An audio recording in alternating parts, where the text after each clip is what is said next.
कर दिए जिससे दोनों देखने वाले शॉक में थे। डैम! चो यार सबके सामने अपने कपड़े चेंज कर रही है। अपने दिमाग में शेन लांग डेस्परेटली सोचने लगा, वांग फोंग मेरे साथ सोने आ रही है, वांग फोंग मेरे साथ सोने आ रही है। फिर भी उसकी नाक से खून बहना नहीं रुका। डैम! क्या मेरा टेस्ट सच में इतना घटिया हो चुका है? तब तक चो यार एक आर्मर के सूट में चेंज हो चुकी थी। यहीं रहो, कहीं मत जाना, मैं थोड़ी देर में वापस आती हूँ। हालांकि इसके भी चांसेस हैं कि मैं वापस ही ना आऊं। ये देखकर शेन लांग टेंशन में आ गया। बिग सिस्टर, तुम्हारी अभी अभी सर्जरी हुई है, तुम्हारा जख्म अब तक बैंडेज भी नहीं है और तुम अपना 1000 क्यूबिक सीएम से ज्यादा खून बहा चुकी हो। क्या तुम्हें अब अपनी जान की कोई परवाह नहीं है? सू कीआनशन भी भागती हुई चो यार के पास आई और रिक्वेस्ट करने लगी, जनरल, आपकी बॉडी अभी तक रिकवर नहीं हुई है, क्या ये ड्यूअल आगे नहीं बढ़ाया जा सकता? शेन लैंग स्पीचलेस था। सू कीआनशन की ऐसी टोन, क्या तुम सच में इस चुड़ैल के प्यार में पड़ चुकी हो? चो यार एक रुतबे के साथ पलटी, मैं लाइफ और डेथ की एक ऐसी बैटल कैसे मिस कर सकती हूँ? आज रात शायद मैं हार जाऊंगी, लेकिन जीने में आखिर मजा ही क्या है, और मरने में कैसा डर। हालांकि पता नहीं क्यों ट्रीटमेंट के बाद मुझे इतना अजीब क्यों फील हो रहा है, क्या ये कोई साइड इफेक्ट हो सकता है? चो यार के जाने के बाद शेन लांग ने रिलीफ की सांस ली, आखिरकार रिलैक्स फील करते हुए। पर उसी वक्त कमरे में जल रही इंसेंस ने अपना असर दिखाना शुरू कर दिया। भले ही सू कीआनशन अपनी बातों से शेन लांग के इस फिजिकल रिएक्शन से दूरी बना रही थी, पर किसी वजह से उसका दिमाग ऑडली शेन लांग के साथ होने को एंटिसिपेट कर रहा था। ऐसा रिएक्शन नॉर्मल नहीं था। सू कीआनशन ने वहां से भागने के लिए जल्दी से नहाने जाने का बहाना बनाया। अचानक जैसे कुछ याद आने पर वो पलटी और शेन लांग पर चिल्लाई, मैं तुम्हें वार्न कर रही हूँ, अगर तुमने झांकने की हिम्मत की तो मैं तुम्हारी आंखें निकाल लूंगी। मेरी मार्शल आर्ट्स भले ही वीक हों, पर तुम्हें हैंडल करने के लिए मेरे पास काफी स्किल है। सू कीआनशन को बिना किसी सॉलिड रीजन के अचानक भागते हुए देखकर शेन लांग ने आखिरकार नोटिस किया कि कुछ तो गड़बड़ है। रुको, इतनी ठंड है, फिर मुझे इंटरनली इतनी हीट और रेस्टलेसनेस क्यों फील हो रही है? मीनवाइल फ्यूरियस टाइड सिटी के मेन कासल के अंदर चो तियानवे और चौशिया जिन हाई काउंट टांग यान के साथ मिलकर प्लान बना रहे थे। चो तियानवे ने अपनी आंखों में ग्रीड के साथ टांग यान से पूछा, क्या तुम श्योर हो कि क्लिफेट आइलैंड पर गोल्ड माइंस हैं? टांग यान ने सीरियसली रिप्लाई किया, वरना मिथिकल टर्टल काउंट इतने शॉर्ट टाइम में 800,000 गोल्ड कॉइन्स आखिर कहां से पैदा कर सकता है, और कौन ऐसा कर सकता है? उसके अलावा इनमें से बहुत से कॉइन्स फ्रेशली मिंटेड थे।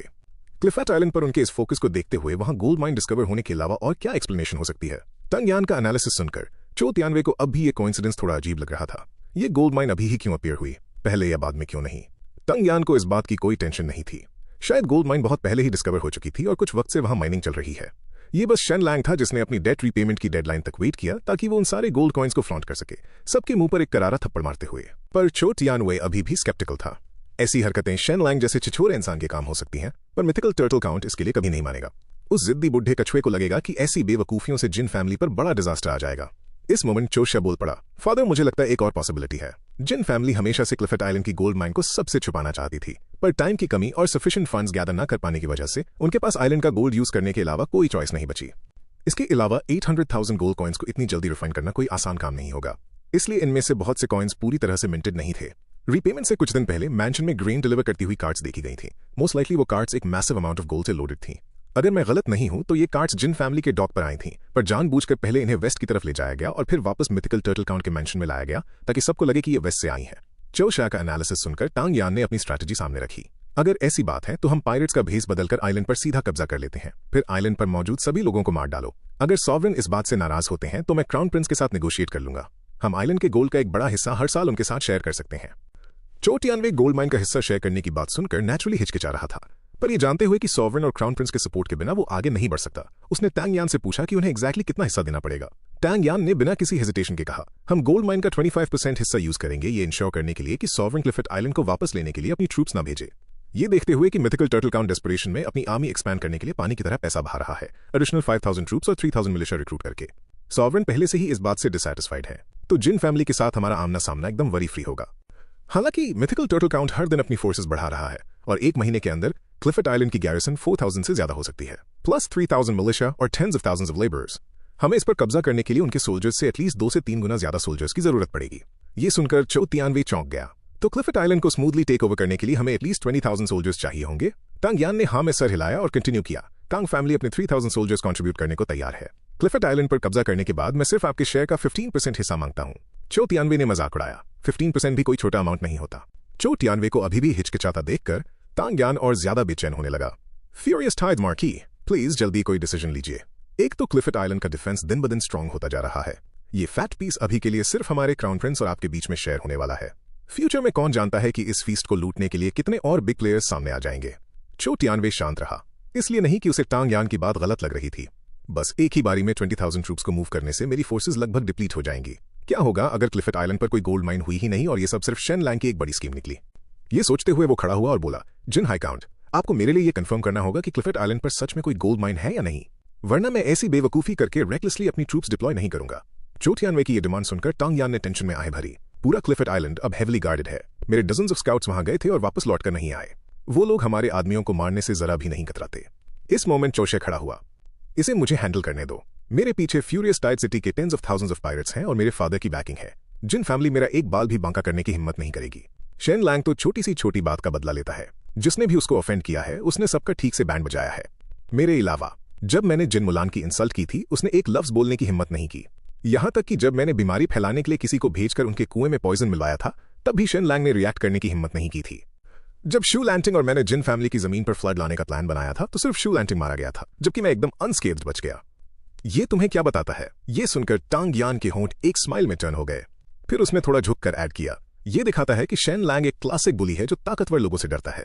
जब सामने ट्रू पावर हो तो वो बस चुपचाप खड़ा रह सकता है। नेचुरली उसकी हिम्मत ही नहीं होगी कि वो यंग मास्टर चूशिया को कोई नुकसान पहुंचाए। चो तियानवे इस असेसमेंट से काफी खुश था और उसने इमीडिएटली चोशिया को ऑर्डर दिया कि वो अगले दिन ही ट्रूप्स को लीड करके इन्वेस्टिगेट करने जाए। दूसरी तरफ चो यायर जो बैटल में जाने ही वाली थी उसने भी अपनी बॉडी में कुछ गड़बड़ नोटिस की। कुछ ठीक नहीं लग रहा। मेरी बॉडी अचानक इतनी अनबेरेबली हॉट क्यों हो रही है? क्या उस डॉक्टर ने मुझे कोई ड्रग दिया है? नहीं, वो ऐसी नहीं हो सकती। फिर उसको कमरे में जल रही उस इंसेंस का ख्याल आया। क्या किसी ने उसके साथ कोई छेड़छाड़ की है? इस ख्याल के आते ही वो इंस्टेंटली गुस्से से आग बबूला हो गई। अगर कोई उसे मारना चाहता तो शायद उसे इतना गुस्सा नहीं आता, पर उसके साथ वायलेशन होने का ख्याल ही उसके लिए एकदम सीरियस और घटिया था। शू होंग्यू के साथ अपनी ड्यूल को याद करके उसने तुरंत अपने गार्ड्स को बुलाया। एक स्क्वाड जमा करो और मेरे कमरे के बाहर पहरा दो। सू कियानशन और उस डॉक्टर को प्रोटेक्ट करो। अगर कोई भी मर्द अंदर आने की कोशिश करे तो बिना किसी हेजिटेशन के उसे वहीं काट डालना। फिर उसने अपनी बॉडी की उस इंटरनल हीट को दबाने के लिए अपनी ट्रू एनर्जी फ्लो करना शुरू की। हालांकि एक बार डिजायर जिसके दिमाग में चढ़ जाए उसको सप्रेस कैसे किया जा सकता था? ना चाहते हुए भी उसने एक डैगर निकाला और अपने हाथ पर एक कट मार दिया। उसमें से खून निकलता देखकर उसे काफी रिलीफ फील हुआ। डॉक्टर का सिखाया हुआ तरीका सच में काम करता है। ये देखकर कि सब कुछ टेम्पररी ठीक हो गया है, चो यायर तुरंत अपने घोड़े पर सवार हुई और उनकी डिसाइड की हुई लोकेशन की तरफ निकल पड़ी। उसको ये बैटल जल्दी एंड करनी थी, वरना सू कियानशन और वो डॉक्टर बड़ी प्रॉब्लम में आ जाते। 1/4 घंटे बाद चो यायर थंडरस आइल के ईस्टर्न बीच पर पहुंची और उसके सामने पालथी मारकर जो शख्स बैठा था वो था प्राइड ऑफ हेवन शू होंग्यू। जैसे ही उसने अपनी आंखें खोली ये क्लियर था कि उसकी अट्रैक्टिवनेस भी शेन लैंग के ही लेवल की थी। जबकि शेन लैंग के पास एक जेंटल ब्यूटी थी, सू होंग्यू एक ऐसी वाइब एग्ज्यूट करता था जो प्योरली मैस्कुलिन चार्म से भरी थी। सू होंग्यू धीरे से खड़ा हुआ और बोला, चो यायर, लॉन्ग टाइम नो सी। उम्मीद है सब ठीक होगा। तुम्हारी टीचर ने मुझसे पूछा था कि तुम फ्यूरियस टाइड सिटी छोड़कर उसके साथ समंदर के दूसरे पार एडवेंचर पर कब निकलोगी? चो यायर ने अपना सर ना में हिलाया। मैं अभी नहीं जानती। जिस इंसान का मैं वेट कर रही हूं वो अब तक सामने नहीं आया है। वैसे तुम्हारी वो बहन कहाँ है? एच नाम था उसका शायद। क्या उसको तुम्हारे साथ नहीं आना था? प्रिंसेस इसलिए नहीं आई क्योंकि वो टीचर जी के साथ ओवरसीज किसी आइलैंड पर एंशिएंट इंस्क्रिप्शंस निकालने का काम कर रही है। चो यायर बोलती रही। इस बार उसको मेरे साथ ड्यूल करनी थी, लेकिन उसने उसकी बजाय तुम्हें भेज दिया और अपना चेहरा तक नहीं दिखाया। शू होंग्यू ने एक्सप्लेन किया, प्रिंसेस निंग यान मुझसे स्ट्रॉन्गर है। अगर मैं जीतता हूं तो टेक्निकली वो ही जीती है। अगर मैं हारता हूं तो वो अभी भी आगे आ सकती है। आफ्टर ऑल प्रिंसेस को ऐसे फाइट्स करना पसंद नहीं है। चो यायर हंसने लगी। उसकी मार्शल स्किल्स इतनी हाई हैं, अगर वो फाइट ही नहीं करेगी तो लाइफ का पॉइंट ही क्या है? हालांकि जैसे ही उसने अपनी बात खत्म की उसके अंदर की फायर दोबारा कंट्रोल से बाहर होने लगी। कुछ गड़बड़ होने का एहसास करते हुए चो यायर ने और बातें वेस्ट नहीं की और इंस्टेंटली बैटल मोड में आगे आई। वो ज्यादा देर तक खुद को होल्ड नहीं कर सकती थी और उसे ये बैटल क्विकली एंड करनी ही थी। शू होंग्यू ने नेचुरली उसकी हालत को नोटिस कर लिया था। चो यायर, तुम्हारी हार्ट बीट बहुत फास्ट है और तुम एनर्जी और ब्लड लूज कर रही हो। क्या तुम इंजर्ड हो? लेकिन चो यायर ने उसके क्वेश्चन को कंप्लीटली इग्नोर किया। अपनी गोस्ट ब्लेड निकालते हुए उसने उस पर डायरेक्ट अटैक कर दिया। बहुत बातें हो गईं। Let's get started. चो यायर को अटैक करते देख शू होंग्यू ने भी एक क्विक बो किया और अपनी तलवार निकाल ली। अगले ही सेकंड दोनों टेलीपोर्ट होकर अचानक एक दूसरे के आमने सामने थे। उनकी तलवारें एक ही झटके में क्लैश हुई, बेहिसाब एनर्जी और एक ब्लाइंडिंग लाइट निकालते हुए। अगले ही मोमेंट वहां ऐसा बड़ा धमाका हुआ जैसे आसमान में दो तारे आपस में टकरा गए हों, और जब धूल हटी तो जहां वो खड़े थे वहां एक मैसिव क्रेटर बन चुका था। तब तक चो यायर की आंख, नाक और कानों से खून बहने लगा था, जबकि शू होंग्यू भी बुरी तरह कांप रहा था और उसके राइट हैंड से बहुत खून निकल रहा था। उसी मोमेंट दोनों ने लगभग एक ही टाइम पर कहा, मैं हार गया। चो यायर जोर से चिल्लाई, शट अप, मैं हारी हूं, तुम यहां से जा सकते हो। शू होंग्यू ने अपना सर नामे हिलाया। नहीं, हार मेरी हुई है। उस एक स्ट्राइक में मैंने अपनी स्ट्रेंथ को आखिरी लिमिट तक पुश कर दिया था, लेकिन तुमने ना सिर्फ अपना फुल फोर्स यूज नहीं किया बल्कि तुमने पहले से इंजर्ड होने के बावजूद मेरे साथ फाइट की। चो यायर ने पलट कर भी नहीं देखा, बस यहां से चले जाओ। शू होंग्यू ने एक डीप लुक के साथ उसकी पीठ को देखा। Take care. फिर एक लंबी छलांग लगाते हुए वो वहां से गायब हो गया। शू होंग्यू की प्रेजेंस को वहां से फेड होते फील करते ही चो यायर अब अपनी बॉडी को संभाल नहीं पाई और उसकी बॉडी भारी तरह जमीन पर ढेर हो गई। शू होंग्यू के साथ हुई इस बैटल ने उसकी बची खुची सारी ताकत खत्म कर दी थी। अब वो अपने अंदर के उस जहरीले असर को और सप्रेस नहीं कर सकती थी। अपने होश ओ हवास को लिटरली आग में जलते हुए फील करके वो जानती थी कि उसे जल्दी वापस जाना होगा। अब सिर्फ वही फीमेल डॉक्टर मुझे बचा सकती है। अपनी बॉडी की आखिरी स्ट्रेंथ बटोर कर वो किसी तरह अपने घोड़े पर चढ़ी और उसे तेजी से अपने घर की तरफ दौड़ा दिया। मीनवाइल चो यायर के कासल के अंदर सिचुएशन अभी भी बहुत टेंस थी। शेन लैंग को पूरी तरह रियलाइज हो गया था कि उनकी इंसेंस के साथ बड़ी छेड़छाड़ हुई है। वो बेड से बिल्कुल उठ नहीं पा रहा था और सिर्फ सू कियानशन को आवाज लगाकर इंसेंस बुझाने को कह रहा था। हालांकि बदले में उसे सिर्फ सू कियानशन का मध्यम आवाज में एक इनकार सुनने को मिला। मैं बाहर नहीं आऊंगी। अगर मैं आई तो तुम मेरे साथ कुछ गलत करोगे। तुम खुद जाकर बुझा लो। शेन लैंग सिर्फ जमीन पर घिसटते हुए उस इंसेंस बर्नर की तरफ बढ़ सकता था, पर लगता था जैसे इस इंसेंस में पैरालाइज करने वाले केमिकल्स भी मिले हुए थे। इससे पहले कि वो आगे कुछ कर पाता, उसका दिमाग कंप्लीटली ब्लर होने लगा और अगले ही सेकंड वो बेहोश हो गया। मीनवाइल चू टियानवे के साथ अपनी सीक्रेट बातों के बाद हवस में पागल चूशिया एक पल का भी वेट नहीं कर पाया और चू यायर के कासल के बाहर धमका। हालांकि दरवाजे पर खड़े कुछ गार्ड्स ने उसको अंदर जाने से रोकने के लिए अपनी तलवारें बाहर निकाल ली। ये देखकर चूशिया ने आगे बढ़कर एक गार्ड को खींचकर थप्पड़ मारा। क्या तुम्हारी आंखें ठीक से काम नहीं कर रही? मैं फ्यूरियस टाइड सिटी का यंग मास्टर हूँ। ये पूरा कासल मेरे अंडर आता है और तुम्हारी मुझे रोकने की हिम्मत कैसे हुई? लेकिन उन गार्ड्स ने चूशिया जैसे नीच और कमीने इंसान को अपना मास्टर मानने से ठेंगा दिखा दिया। उन्होंने मुंह पर जवाब दिया, सॉरी, पर हमारी एक ही मास्टर है और वो चू यायर है। ये सुनकर चूशिया गुस्से से आग बबूला हो गया। तो चू यायर इस बात पर उड़ रही है कि उसके ऑर्डर्स 10,000 लोग फॉलो करते हैं। अब उसके आदमी भी मुझसे इस सिटी के लेजिटिमेट यंग मास्टर से ऊपर अपना एटीट्यूड दिखाने की हिम्मत कर रहे हैं। मैं ये सब बर्दाश्त कैसे कर सकता हूँ? फिर उसने आगे बढ़ते हुए अपनी तलवार निकाली और चिल्लाया, अपनी औकात मत भूलो। ये कासल मेरी फैमिली का है। यहां तक कि चो यायर की लाइफ भी मेरी फैमिली की वजह से है। अगर मेरे फादर ने उस वक्त मदद न की होती तो वो आज जिंदा नहीं घूम रही होती। फौरन मेरे रास्ते से हट जाओ। उसका ये एग्रेशन देखकर गार्ड्स ने उसके सामने एक ह्यूमन वॉल बना ली। यंग मास्टर चौसिया, प्लीज से यहां से चले जाइए, वरना हमें मजबूरी में आपके खिलाफ लीथल एक्शन लेना पड़ेगा। चोशिया एक कमीनी स्माइल के साथ अपनी तलवार लेकर उनकी तरफ आगे बढ़ा। तुम खुद अपनी मौत को दावत दे रही हो। अपनी तलवार हवा में घुमाते हुए वो किसी तरह 3 गार्ड्स को सिवियरली इंजर करने में कामयाब हो गया। चोशिया की कॉम्बैट एबिलिटी भले ही चो यायर जितनी तगड़ी ना हो, लेकिन वो जिन मुलान से बेटर थी, जिससे वो नेचुरली उन गार्ड्स पर जल्दी हावी हो गया। उसने फुल एटीट्यूड में डिक्लेयर किया, बस तुम चंद लोग आकर मुझे रोकने की कोशिश कर रही हो। तुमने अपने आप को थोड़ा ज्यादा ही ओवर एस्टिमेट कर लिया है। चोशिया जैसे दरिंदे के सामने आने पर लेट गार्ड ने अब खुद पर रहम खाना छोड़ दिया। बची हुई गार्ड्स को लीड करते हुए उसने अपना पूरा जोर लगाकर चोशिया की तरफ चार्ज कर दिया। गार्ड्स को इतना गुस्से में देखकर चोशिया अंदर से और एक्साइटेड हो गया था, अपनी तलवार से उनके अटैक को एंजॉय करते हुए और पूरे लीथल फोर्स के साथ जानलेवा वार करते हुए। अब सिर्फ वो लीड गार्ड ही थी जो कुछ देर के लिए चूशिया को टक्कर दे पा रही थी। अपने 10 से भी कम साथियों को जिंदा बचता देख लेट गार्ड डेस्परेशन में आ चुकी थी। मुझे डर है कि मैं इस जानवर को और देर तक नहीं रोक सकती, लेकिन अगर मरना भी पड़े तब भी मैं इसको अपने मास्टर के कमरे में एंटर होने का रास्ता नहीं दूंगी। इसी थॉट के साथ लीड गार्ड ने उन आखिरी बची हुई गार्ड्स को एक साथ चूशिया पर टूट पड़ने का ऑर्डर दिया। उनके उस नॉन स्टॉप असॉल्ट को फेस करते हुए अब चूशिया को भी खुद को डिफेंड करने में पसीना आने लगा था। क्या ये औरतें पागल हो गई हैं? ये इस लेवल पर मेरे साथ अपनी इंजरीज एक्सचेंज करने को तैयार हैं? क्या इन्हें मेरा खून चाहिए? अचानक चौशिया को अपनी पीठ पर तेज दर्द महसूस हुआ जब एक गार्ड ने किसी तरह उसकी बैक पर कट लगा दिया। गुस्से में पागल होकर चौशिया पलटा और उस गार्ड की तलवार को बीच से 2 हिस्सों में काट दिया। फिर एक मैडमैन की तरह गार्ड्स पर बुरी तरह से वार करने लगा। उसकी स्पीड और दरिंदगी इस लेवल पर थी कि उन गार्ड्स को फाइट बैक करने का एक माइनर चांस भी नहीं मिल पा रहा था। आखिरकार उसने अपनी तलवार लीड गार्ड की गर्दन पर रख दी और उसको दीवार के साथ पिन करके दबा लिया। अब मैं बस थोड़ा सा जोर लगाऊंगा और तुम्हारा सर तुम्हारी बॉडी से जुदा हो जाएगा। क्या अब भी तुम मेरे रास्ते का कांटा बनोगी? लीड गार्ड ने चौशिया को फियर्सली घूरा। चौशिया, अगर तुम मेरे मास्टर के कमरे में अपने कदम रखना चाहते हो तो तुम्हें मेरी लाश के ऊपर से निकलना पड़ेगा। चौशिया मजाक उड़ाते हुए बोला, जब तुम सच में मरना ही चाहती हो तो ठीक है। जैसे ही वो अपनी तलवार का वार करने वाला था, अचानक एक गोल्ड कॉइन सीधा उसके हाथ पर आकर लगा। उसके आने की फोर्स इतनी ज्यादा थी कि तलवार झटके से उसके हाथ से छूट कर गिर गई। डर और पैनिक में वो अपना चोटिल हाथ पकड़कर दहाड़ा। कौन है जिसने मेरे प्लान्स बर्बाद करने की हिम्मत की? लेकिन अंधेरे से निकलकर अपने सामने खड़े उस इंसान को देखकर उसकी आंखों की सारी हवाइयां उड़ गईं। सामने से आती एक इंपोजिंग फिगर और कोई नहीं बल्कि खुद चू यायर थी। डर से पीले पड़ चुके चूशिया ने सोचा, क्या इसको अपने कमरे में चल रही उस इंसेंस से असर नहीं होना चाहिए था? कंफ्यूज होकर उसने चो यायर से पूछा, तुम इस वक्त अपने कमरे में क्यों नहीं हो? आखिर कहां गई थी तुम? चो यायर ने बिल्कुल कोल्ड आवाज में जवाब दिया, मैं शू होंग्यू के साथ ड्यूल करने गई थी। चोशिया अंदर तक हिला गया। डुओ? क्या चो यायर को पॉइजन देकर वीक नहीं किया गया था?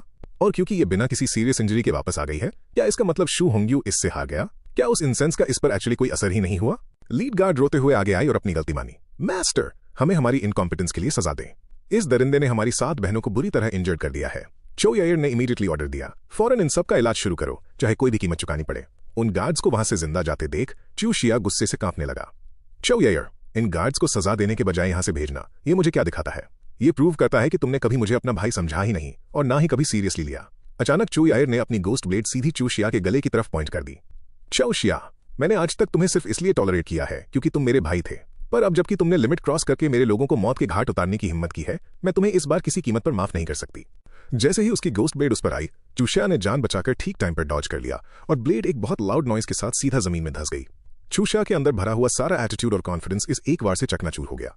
अब उसके दिमाग में सिर्फ एक ही बात थी, यहां से भागना। लेकिन वो अब भी अपनी जुबान से हार मानने को तैयार नहीं था। चो यायर, तुम देखना, फ्यूरियस टाइड सिटी पर सिर्फ मेरा राज होगा। एक दिन मैं तुम्हें अपने पैरों में गिराकर मौत की भीख मंगवाऊंगा। ये कहकर एक पलक झपकते ही चूशिया वहां से गायब हो चुका था। उसको अपनी नजरों से दूर जाता देख चू यायर का रहा सहा बैलेंस भी टूट गया। वो लगभग वहां खड़ी होने के काबिल भी नहीं बची थी। चूशिया को डराकर भगाने के लिए उसने अभी अपनी आखिरी थोड़ी सी स्ट्रेंथ भी पूरी तरह निचोड़ ली थी। अब उसका चेहरा फ्लश्ड होकर बिल्कुल लाल पड़ चुका था और वो हवा के लिए हाँफ रही थी। उसे हर हाल में उस डॉक्टर से मिलने की जरूरत थी। अब दुनिया में सिर्फ वही था जो उसे इस हालत से बचा सकता था। अपनी बची खुची जान को जोर देकर वो लड़खड़ाती हुई किसी तरह अपने कमरे में वापस आई। लेकिन कमरा उस इंसेंस के धुएं से भरा हुआ था और जमीन पर उसे सिर्फ एक ऐसी अजीब फिगर दिखाई दी जो पेन में मचल रही थी। चो यायर जल्दी से औरत के कपड़ों में दिख रही उस फिगर की मदद करने पहुंची, लेकिन शेन लैंग की उस ड्रेस की लेंथ ने उसका सारा कच्चा चिट्ठा सामने ला दिया। चो यायर कंप्लीटली शॉक्ड थी। ये डॉक्टर एक्चुअली में कोई औरत नहीं, एक मर्द है।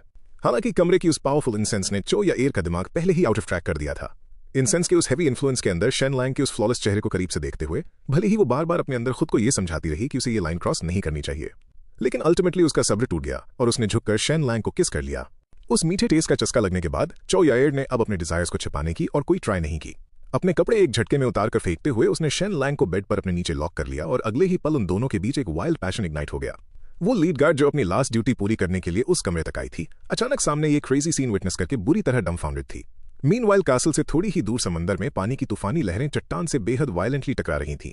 समंदर की लहरों का वो शोर और उसके साथ कमरे से आती चो यायर और शेन लैंग की वो तेज आवाजें किसी सिम्फनी की तरह ऊपर नीचे फ्लो हो रही थीं, जैसे एक ही डीप सांस में उन्होंने अपनी पिछले कई सालों की सप्रेशन को उस कमरे में निकाल दिया हो। लीड गार्ड ने तुरंत बाहर खड़े सभी गार्ड्स को असेंबल किया और उनकी आवाज वाली ट्रेनिंग स्टार्ट करवा दी, ताकि उनकी तेज चिल्लाने की आवाजें उनके मास्टर के कमरे से आने वाले साउंड्स को पूरी तरह कवर कर लें। मास्टर, हम बस इस वक्त यही एक मदद कर सकती हैं। आप खुलकर अपने आप को फ्रीली एक्सप्रेस कीजिए। दूसरी तरफ बहुत दूर मिथिकल टर्टल सिटी में अपकमिंग बैटल के लिए प्रिपेयर कर रही जिन मुलान इस सारे कांड से एकदम अनजान थी। वो अब भी अपने उस अनवर्दी हस्बैंड को कॉन्स्टेंटली याद कर रही थी। हॉल में एंटर होते ही उसने पूरी ईगरनेस के साथ पूछा कि यंग मास्टर शेन आखिर है कहाँ। लिटिल बिंग ने बहुत मासूमियत और ऑनेस्टी के साथ उसे इतना बताया, यंग मास्टर शेन पिछले कई दिनों से बाहर गए हुए हैं और उन्होंने निकलते वक्त नहीं बताया था कि वो कहाँ जा रहे हैं। जिन मुलान पलटकर सीधा जिन मुतोंग को ढूंढने निकल गई। वो अच्छी तरह जानती थी कि शेन लैंग किसी भी डार्क पर्सनल मैटर के बारे में अपने उस ब्रदर इन लॉ को ही जरूर बताता। उस वक्त जिन मुतोंग अपने स्टडी रूम में पूरी लगन के साथ लिखने में फोकस किया हुआ था। जिन मुलान ने बड़ी अजीब सी नजरों से देखते हुए पूछा, तुम्हारे ब्रदर इन लॉ तो घर पर है ही नहीं, फिर भी तुम अब तक उनकी बुक्स क्यों कॉपी कर रहे हो? जिन मुतोंग ने हंसते हुए मुलान को जवाब दिया, ब्रदर इन लॉ यहाँ नहीं है, इसलिए स्टोरी के आगे बढ़ने का कोई रास्ता नहीं है। इसलिए खुद की क्यूरियोसिटी को ठंडा करने के लिए मैं बस पिछली लिखी हुई चीजें ही दोबारा कॉपी कर रहा हूँ। लेकिन उस पेपर की तरफ कंफ्यूज लुक के साथ देखते हुए जिन मुतोंग ने कहा, ब्रदर इन लॉ ने लिखा था कि बुल डीमन किंग का ककोल्ड किया गया था, लेकिन इस स्टोरी में तो मुझे ऐसा कुछ दिख ही नहीं रहा। जिन मुलान को इस बकवास में रत्ती भर का इंटरेस्ट नहीं था। एंशियस होते हुए उसने अपना टेम्पर लूज करके पूछा कि आखिर शेन लैंग गया कहाँ है। Brother in law Furious Tide City गए हैं। ये सुनते ही जिन मुलान बुरी तरह हिला गई। फ्यूरियस टाइड सिटी तो इस टाइम एक डेथ ट्रैप जैसी डेंजरस जगह है। मेरा हस्बैंड वहां क्या करने गया है? उसकी सेफ्टी के लिए उसके साथ कौन कौन गया है? जिन मुदोंग ने उसे एक प्यारी सी स्माइल देकर तसल्ली दी। ब्रदर इन लॉ ने अपनी प्रोटेक्शन के लिए खुद ही एक फीमेल बॉडीगार्ड ढूंढ ली थी। ये बात सुनकर जिन मुलान की बची खुची सैनिटी भी हवा हो गई। ये फीमेल बॉडीगार्ड दिखने में कैसी है? अपनी बहन को इस लेवल पर आग बबूला होते देखकर जिन मुतोंग ने तेज स्पीड में बताया, ब्रदर इन लॉ ने ही मुझे बताया था कि वो दिखने में मुझसे भी ज्यादा अगली है, जो सीरियसली मुझे लगता है काफी सेफ और अच्छी बात है। जिन मुलान ने रिलीफ की सांस लेते हुए अपने भाई की तरफ देखा। हालांकि वो अभी भी डीप डाउन क्यूरियस थी कि आखिर ऐसी कौन सी मौत आई थी जिसने उसके नाजुक से हस्बैंड को फ्यूरियस टाइड सिटी के लिए अपनी लाइफ रिस्क करने पर मजबूर कर दिया। जिन मुतोंग ने सब उगल दिया। सुकियानशन ने उन्हें एक सीक्रेट लेटर भेजा था जिसमें लिखा था कि चो यायर अचानक बेहोश हो गई है और उसकी हालत मौत के करीब है, इसलिए ब्रदर इन लॉ उसकी मौत को टालने वहां गए हैं। ये सुनते ही कि उसका पति चो यायर के लिए मौत के कुएं में कूद गया, मुलान ने अपने दिल में एक चुभन सी फील की। फिर भी उसने खुद को संभाला। उसे पता था कि उसका हस्बैंड भले ही दुनिया का सबसे बड़ा फ्लर्ट और स्काउंड्रल हो, पर उसे चो यायर की लिमिट्स और कैरेक्टर पर ट्रस्ट था। वो शेन लैंग को पकड़ने खुद वहां जाना चाहती थी, पर सिटी को बचाने की इन हेवी ड्यूटीज के प्रेशर में दबे होने के कारण वो यहां बैठकर बस यही उम्मीद लगा सकती थी कि उसका हस्बैंड वहां किसी बड़ी मुसीबत में ना फंस गया हो। मीनवाइल फ्यूरियस टाइड सिटी के मेन कैसल के अंदर चो शिया का टेम्पर फूट पड़ा और उसने अपने फादर चो टियानवे का रास्ता रोक लिया। फादर, आप कब तक इस चो यायर की हरकतों को इग्नोर करेंगे? वो आपकी बायोलॉजिकल बेटी तक नहीं है, फिर भी इस वक्त वो 10,000 से ज्यादा पायरेट्स के सिर पर बैठी हुई है। अगर हमने जल्दी ही कुछ एक्शन नहीं लिया तो फ्यूरियस टाइड सिटी हमेशा के लिए उसके आगे अपने घुटने टेक देगी। हालांकि चो टियानवे ने अपने बेवकूफ बेटे की बकवास को कंप्लीटली इग्नोर कर दिया। वो चो यायर को बहुत अच्छी तरह जानता था। कोई भी इंसान फ्यूरियस टाइड सिटी का लॉर्ड बनने की लालसा रख सकता था, पर चो यायर ऐसी नहीं थी। उसकी नजरें अपने आगे रखे मैप पर गड़ी हुई थीं। उसका ध्यान सिर्फ क्लिफैट आइलैंड पर था, द आइलैंड ऑफ गोल्ड। अचानक चोशा चिल्लाया, फादर, लोग बदल जाते हैं। आपको उस बिच चो यायर की मार्शल आर्ट्स खत्म करने का कोई रास्ता ढूंढना ही होगा।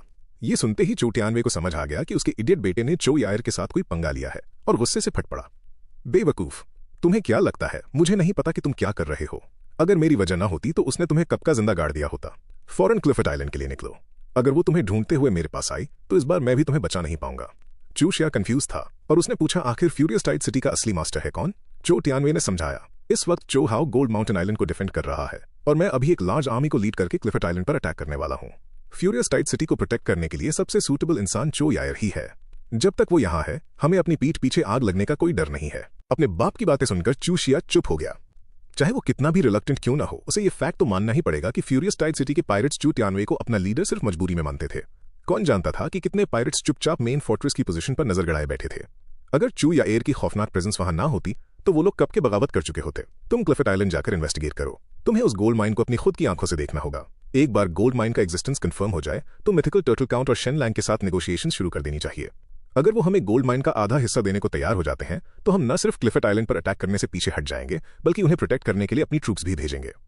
चाओ शा स्टन रह गया। क्या ये टांग यान के साथ धोखाधड़ी नहीं हुई? चाओ टियानवे ने कमीनेपन से मजाक उड़ाया। हम पायरेट्स हैं, हमारी कौन सी क्रेडिबिलिटी होती है? टांग यान के साथ मिलकर हमें शायद 60% शेयर मिल जाए पर उसमें हमारे आदमियों का मरना तय है। लेकिन अगर हम बिना लड़े मिथिकल टर्टल काउंट के साथ एक अग्रीमेंट करके 50% ले लेते हैं तो उसमें बुराई क्या है? शेन लांग को बाद में रास्ते से हटा देना और उसके बाद तुम जिन मुलान से शादी कर लेना, तब क्या पूरा क्लिफर्ड आइलैंड हमारा नहीं हो जाएगा? अपने बाप की बातें सुनकर चो शिया के चेहरे पर एक विकेट स्मक आ गई। फिर चो टियानवे के ऑर्डर देने पर चो शिया पलटकर देखे बिना वहां से निकल गया। अपने बेटे को जाता देखकर चो टियानवे ने चो यायर से मिलने का प्लान बनाया। अब उसे उस फीमेल डॉक्टर से मिलने की बहुत डेस्परेट आदत हो रही थी जिसने चो यायर को ठीक किया था। ऐसी केपेबल औरत, अगर उसे किसी तरह यहां रुकने पर मना लिया जाए तो ये डेफिनेटली एक बढ़िया मूव होगा। एक रात बड़ी तेजी से गुजर गई और फ्यूरियस टाइड सिटी में एक नई सुबह हुई। खिड़की से आती हुई सुबह की धूप की एक किरण शेन लांग पर पड़ी। आंख खुलते ही उसे अपने दिमाग में एक स्प्लिटिंग हेडेक फील हुआ, जैसे उसकी बॉडी का एक एक जॉइंट अलग होने वाला हो। अपनी बॉडी को कट्स और वूंड से भरा हुआ देखकर शेन लांग की ऐसी हालत थी कि बिना आंसुओं के रोना आ रहा था। माय गॉड, कल रात मैंने आखिर क्या टेरेबल चीज बर्दाश्त की है। पर जब उसे पिछली रात चो या एयर का परफेक्ट और खूबसूरत फेस याद आया तो अंदर ही अंदर उसे थोड़ी सी शांति जरूर मिली। अचानक वो झटके से उठकर बैठ गया, एक भयानक प्रॉब्लम को फेस करते हुए। चो या एयर को मर्दों का उसे छूना पसंद नहीं है। कल रात जो कुछ हुआ उसके बाद भले ही मुझे नहीं पता कि मैं अभी जिंदा कैसे हूं, लेकिन मुझे यहां से तुरंत भागना होगा। अपनी सारी ताकत जमा करके वो कांपता हुआ बेड से बाहर निकला। जैसे ही वो जल्दी से दरवाजे की तरफ जा रहा था, दीवार के सहारे चलते हुए वो अचानक सू कियानशन से टकरा गया, जो खुद भी बुरी तरह कांप रही थी। उस वक्त सू कियानशन की लाल आंखों के नीचे डीप डार्क सर्कल्स थे और नाक से पानी की 2 धारें बह रही थीं। ऐसा लग रहा था जैसे वो किसी भी पल बेहोश होकर गिर पड़ेगी। ये डरते हुए कि पिछली रात शायद सिर्फ एक ड्रीम था, शेन लांग ने तुरंत सू कियानशन की तरफ इशारा किया और पूछा, तुम भी भूत जैसी क्यों लग रही हो? क्या कल रात हमने भी कुछ किया था? सू कियानशन गुस्से से फट पड़ी। पागल हो गया है क्या? ये कहने के बाद उसे जोर से छींक आई। शेन लांग को तब रियलाइज हुआ, लगता है सू कियानशन ने अपनी डिजायर्स को सप्रेस करने के लिए पूरी रात कोल्ड बाथ से नहाया है। एक पल के लिए उसे उस पर थोड़ी दया आ गई।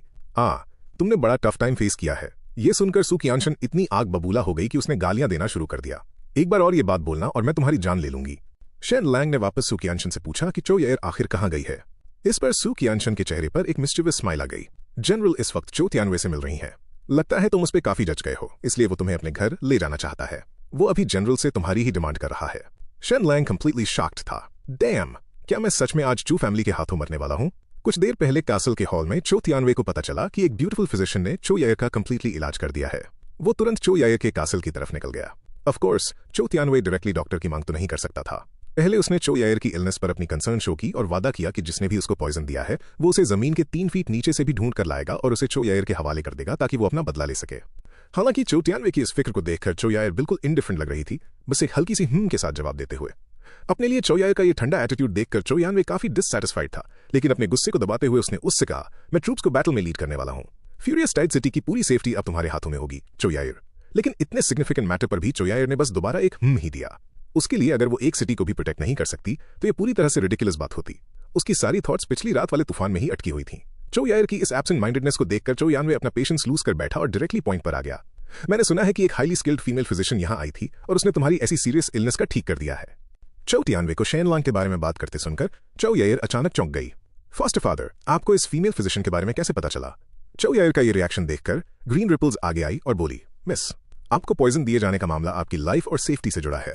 मुझे लगा कि मुझे लॉर्ड को ये रिपोर्ट करना चाहिए। हमें थरो इन्वेस्टिगेशन करनी होगी, इसलिए मैंने उन्हें इस फीमेल फिजिशियन के बारे में भी बता दिया। ग्रीन रिपल्स का ये एक्सप्लेनेशन सुनने के बाद चो यायर ने शांत होकर उसकी तरफ देखा बिना कुछ ज्यादा कहे। लेकिन इस वक्त ग्रीन रिपल्स को लग रहा था कि चौ यायर उस पर गुस्सा इसलिए नहीं हुई क्योंकि उसे लॉर्ड का सपोर्ट हासिल है, इसलिए वो उसको टच करने की हिम्मत नहीं कर रही। क्या सू कियानशन से अपना हिसाब बराबर करने की ये बेस्ट अपॉर्चुनिटी नहीं है?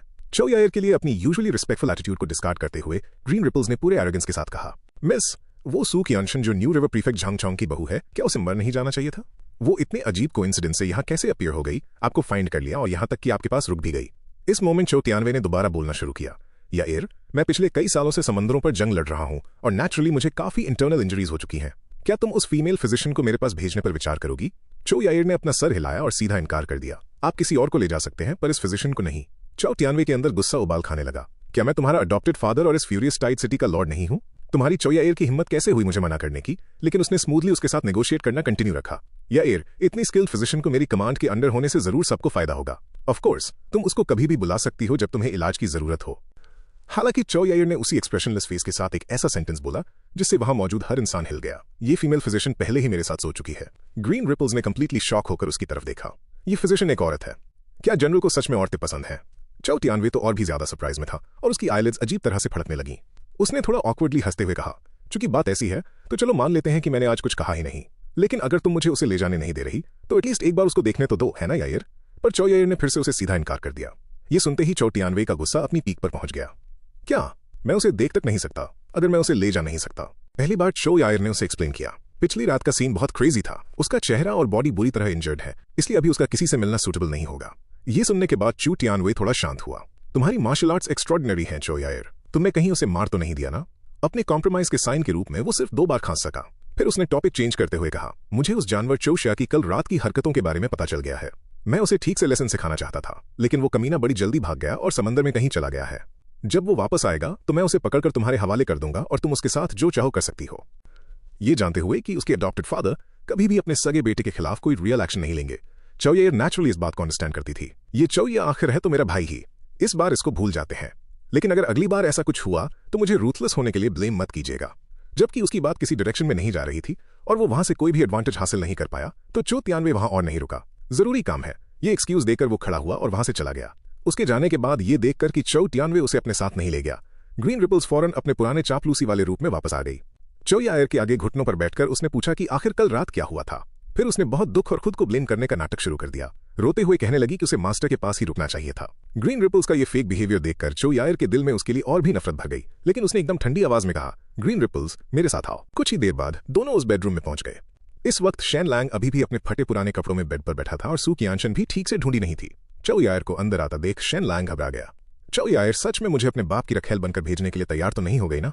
चौ यायर ने शेन लैंग के बगल में बैठते हुए बोला, कल रात किसी ने यहाँ चौशिया के साथ मिलकर उस इंसेंस में पॉइजन मिलाया था। ये न्यूज सुनते ही ग्रीन रिपल्स ने तुरंत शॉक्ड होने का नाटक किया और बोली, किसकी हिम्मत हो सकती है जनरल के खिलाफ ऐसी हरकत करने की? अगले ही सेकंड उसने अपना हाथ सू कियानशन की तरफ पॉइंट किया और चिल्लाई, जरूर तुम ही होगी। तुम कुतिया बको, तुमने यंग मास्टर चूशिया के साथ कब साजिश की और जनरल को पॉइजन दिया? सही कहा ना, तुम ही तो इन इंसेंसेस को खरीदने गई थी। जिस शॉप से तुमने ये इंसेंस खरीदी उसमें जरूर कोई प्रॉब्लम होगी। अपनी बात पूरी करने के बाद वो एक बार फिर गुस्से से चौ यायर के पास घुटनों के बल बैठ गई। सू कियानशन को सजा मिलनी चाहिए, इस मैटर की थरो इन्वेस्टिगेशन होनी चाहिए। इस बिच की नौटंकी देखकर सू कियानशन इतनी आग बबूला हुई कि उसने अपने दांत पीस लिए। जिस जगह से ये इंसेंस खरीदी गई थी वो खुद इस बिच ने ही रेकमेंड की थी और अब ये मुझे ही फ्रेम करने की कोशिश कर रही है। इस मोमेंट बिच ने वापस सू कियानशन की तरफ इशारा किया और स्ट्रिक्ट आवाज में कहा, मास्टर, ये सू कियानशन आपके पास चुपके से घूम रही है, जरूर इसके कोई बुरे मोटिव्स हैं। एक टाइट इंटरोगेशन से ये सब कुछ खुद उगल देगी। सू कियानशन का भी टेम्पर हाई हो गया। उसने इंसेंस बाहर निकाली और पलटवार किया, ग्रीन रिपल्स, यहां मुझ पर झूठे इल्जाम मत लगाओ। वो सारी शॉप्स जहां से इंसेंस आई थी सब तुमने ही रेकमेंड की थी और खरीदने के बाद इसमें छेड़छाड़ की गई थी, ये बिल्कुल क्लियर है। ग्रीन रिपल्स ने नाक चढ़ाते हुए कहा, तुम कह रही हो कि इंसेंस चेंज की गई थी? क्या तुम्हारे पास कोई प्रूफ है? मैं मास्टर के साथ इतने सालों से हूं और ऐसी प्रॉब्लम्स तभी से स्टार्ट हुई जब से तुम यहां आई हो। क्या तुम मुझे फ्रेम करने की ट्राई कर रही हो? मुझे लगता है कि तुमने इंटेंशनली इंसेंस स्वैप की, फिर एक डॉक्टर को औरत के भेस में लाकर यहां घुसाया, बस ताकि हमारी मास्टर की इज्जत लूट सको। ये कहकर वो वापस भागते हुए चौ यायर की साइड में आई और सीरियसली बोली, मास्टर, इस बात का पता सिर्फ हमें ही है, क्यों ना इन दोनों को यहीं ऑन द स्पॉट मार दिया जाए। इस तरह ये मैटर ऐसे क्लोज हो जाएगा जैसे कभी कुछ हुआ ही नहीं। चौ यायर बस शांति से उसका ये सारा नाटक देख रही थी। ये किसी जमाने की मासूम सी लड़की आखिर इतनी झूठी, बेदर्द और पत्थर दिल कब बन गई? आखिरकार शेन लैंग बोल पड़ा, ग्रीन रिपल्स, तुम ही हो जिसने चूशे के साथ साजिश की, है ना? ग्रीन रिपल्स पकड़े जाने पर गुस्से से बिलबिला उठी और डिमांड की कि शेन लैंग उसकी चूशा के साथ साजिश का प्रूफ दे। शेन लैंग ने बड़े शांत तरीके से उसके कॉलर को उठाया और उसकी गर्दन के निशानों की तरफ इशारा करके पूछा, तुम्हारी गर्दन पर ये निशान कहां से आए? ये देखते ही ग्रीन रिपल्स ने नर्वसली शेन लैंग के हाथ को झटक दिया और बोली, ये मच्छर के काटने के निशान है। मैंने गलती से इन्हें स्क्रैच कर दिया था। शेन लैंग ने अपनी titanium alloy x-ray eyes activate की, ग्रीन रिपल्स की बॉडी को स्कैन किया और फिर मजाक उड़ाते हुए कहा, क्या तुम्हारे पिछवाड़े पर लिखे वर्ड्स भी तुमने खुद ही अपने हाथों से स्क्रैच करके लिखे हैं? ग्रीन रिपल्स अंदर तक कांप गई। बकवास मत करो, मेरे पिछवाड़े पर वर्ड्स? कहाँ है ऐसा कुछ? मास्टर, मैं अभी किसी को बुलाती हूँ इन दोनों बदमाशों को बांधने के लिए।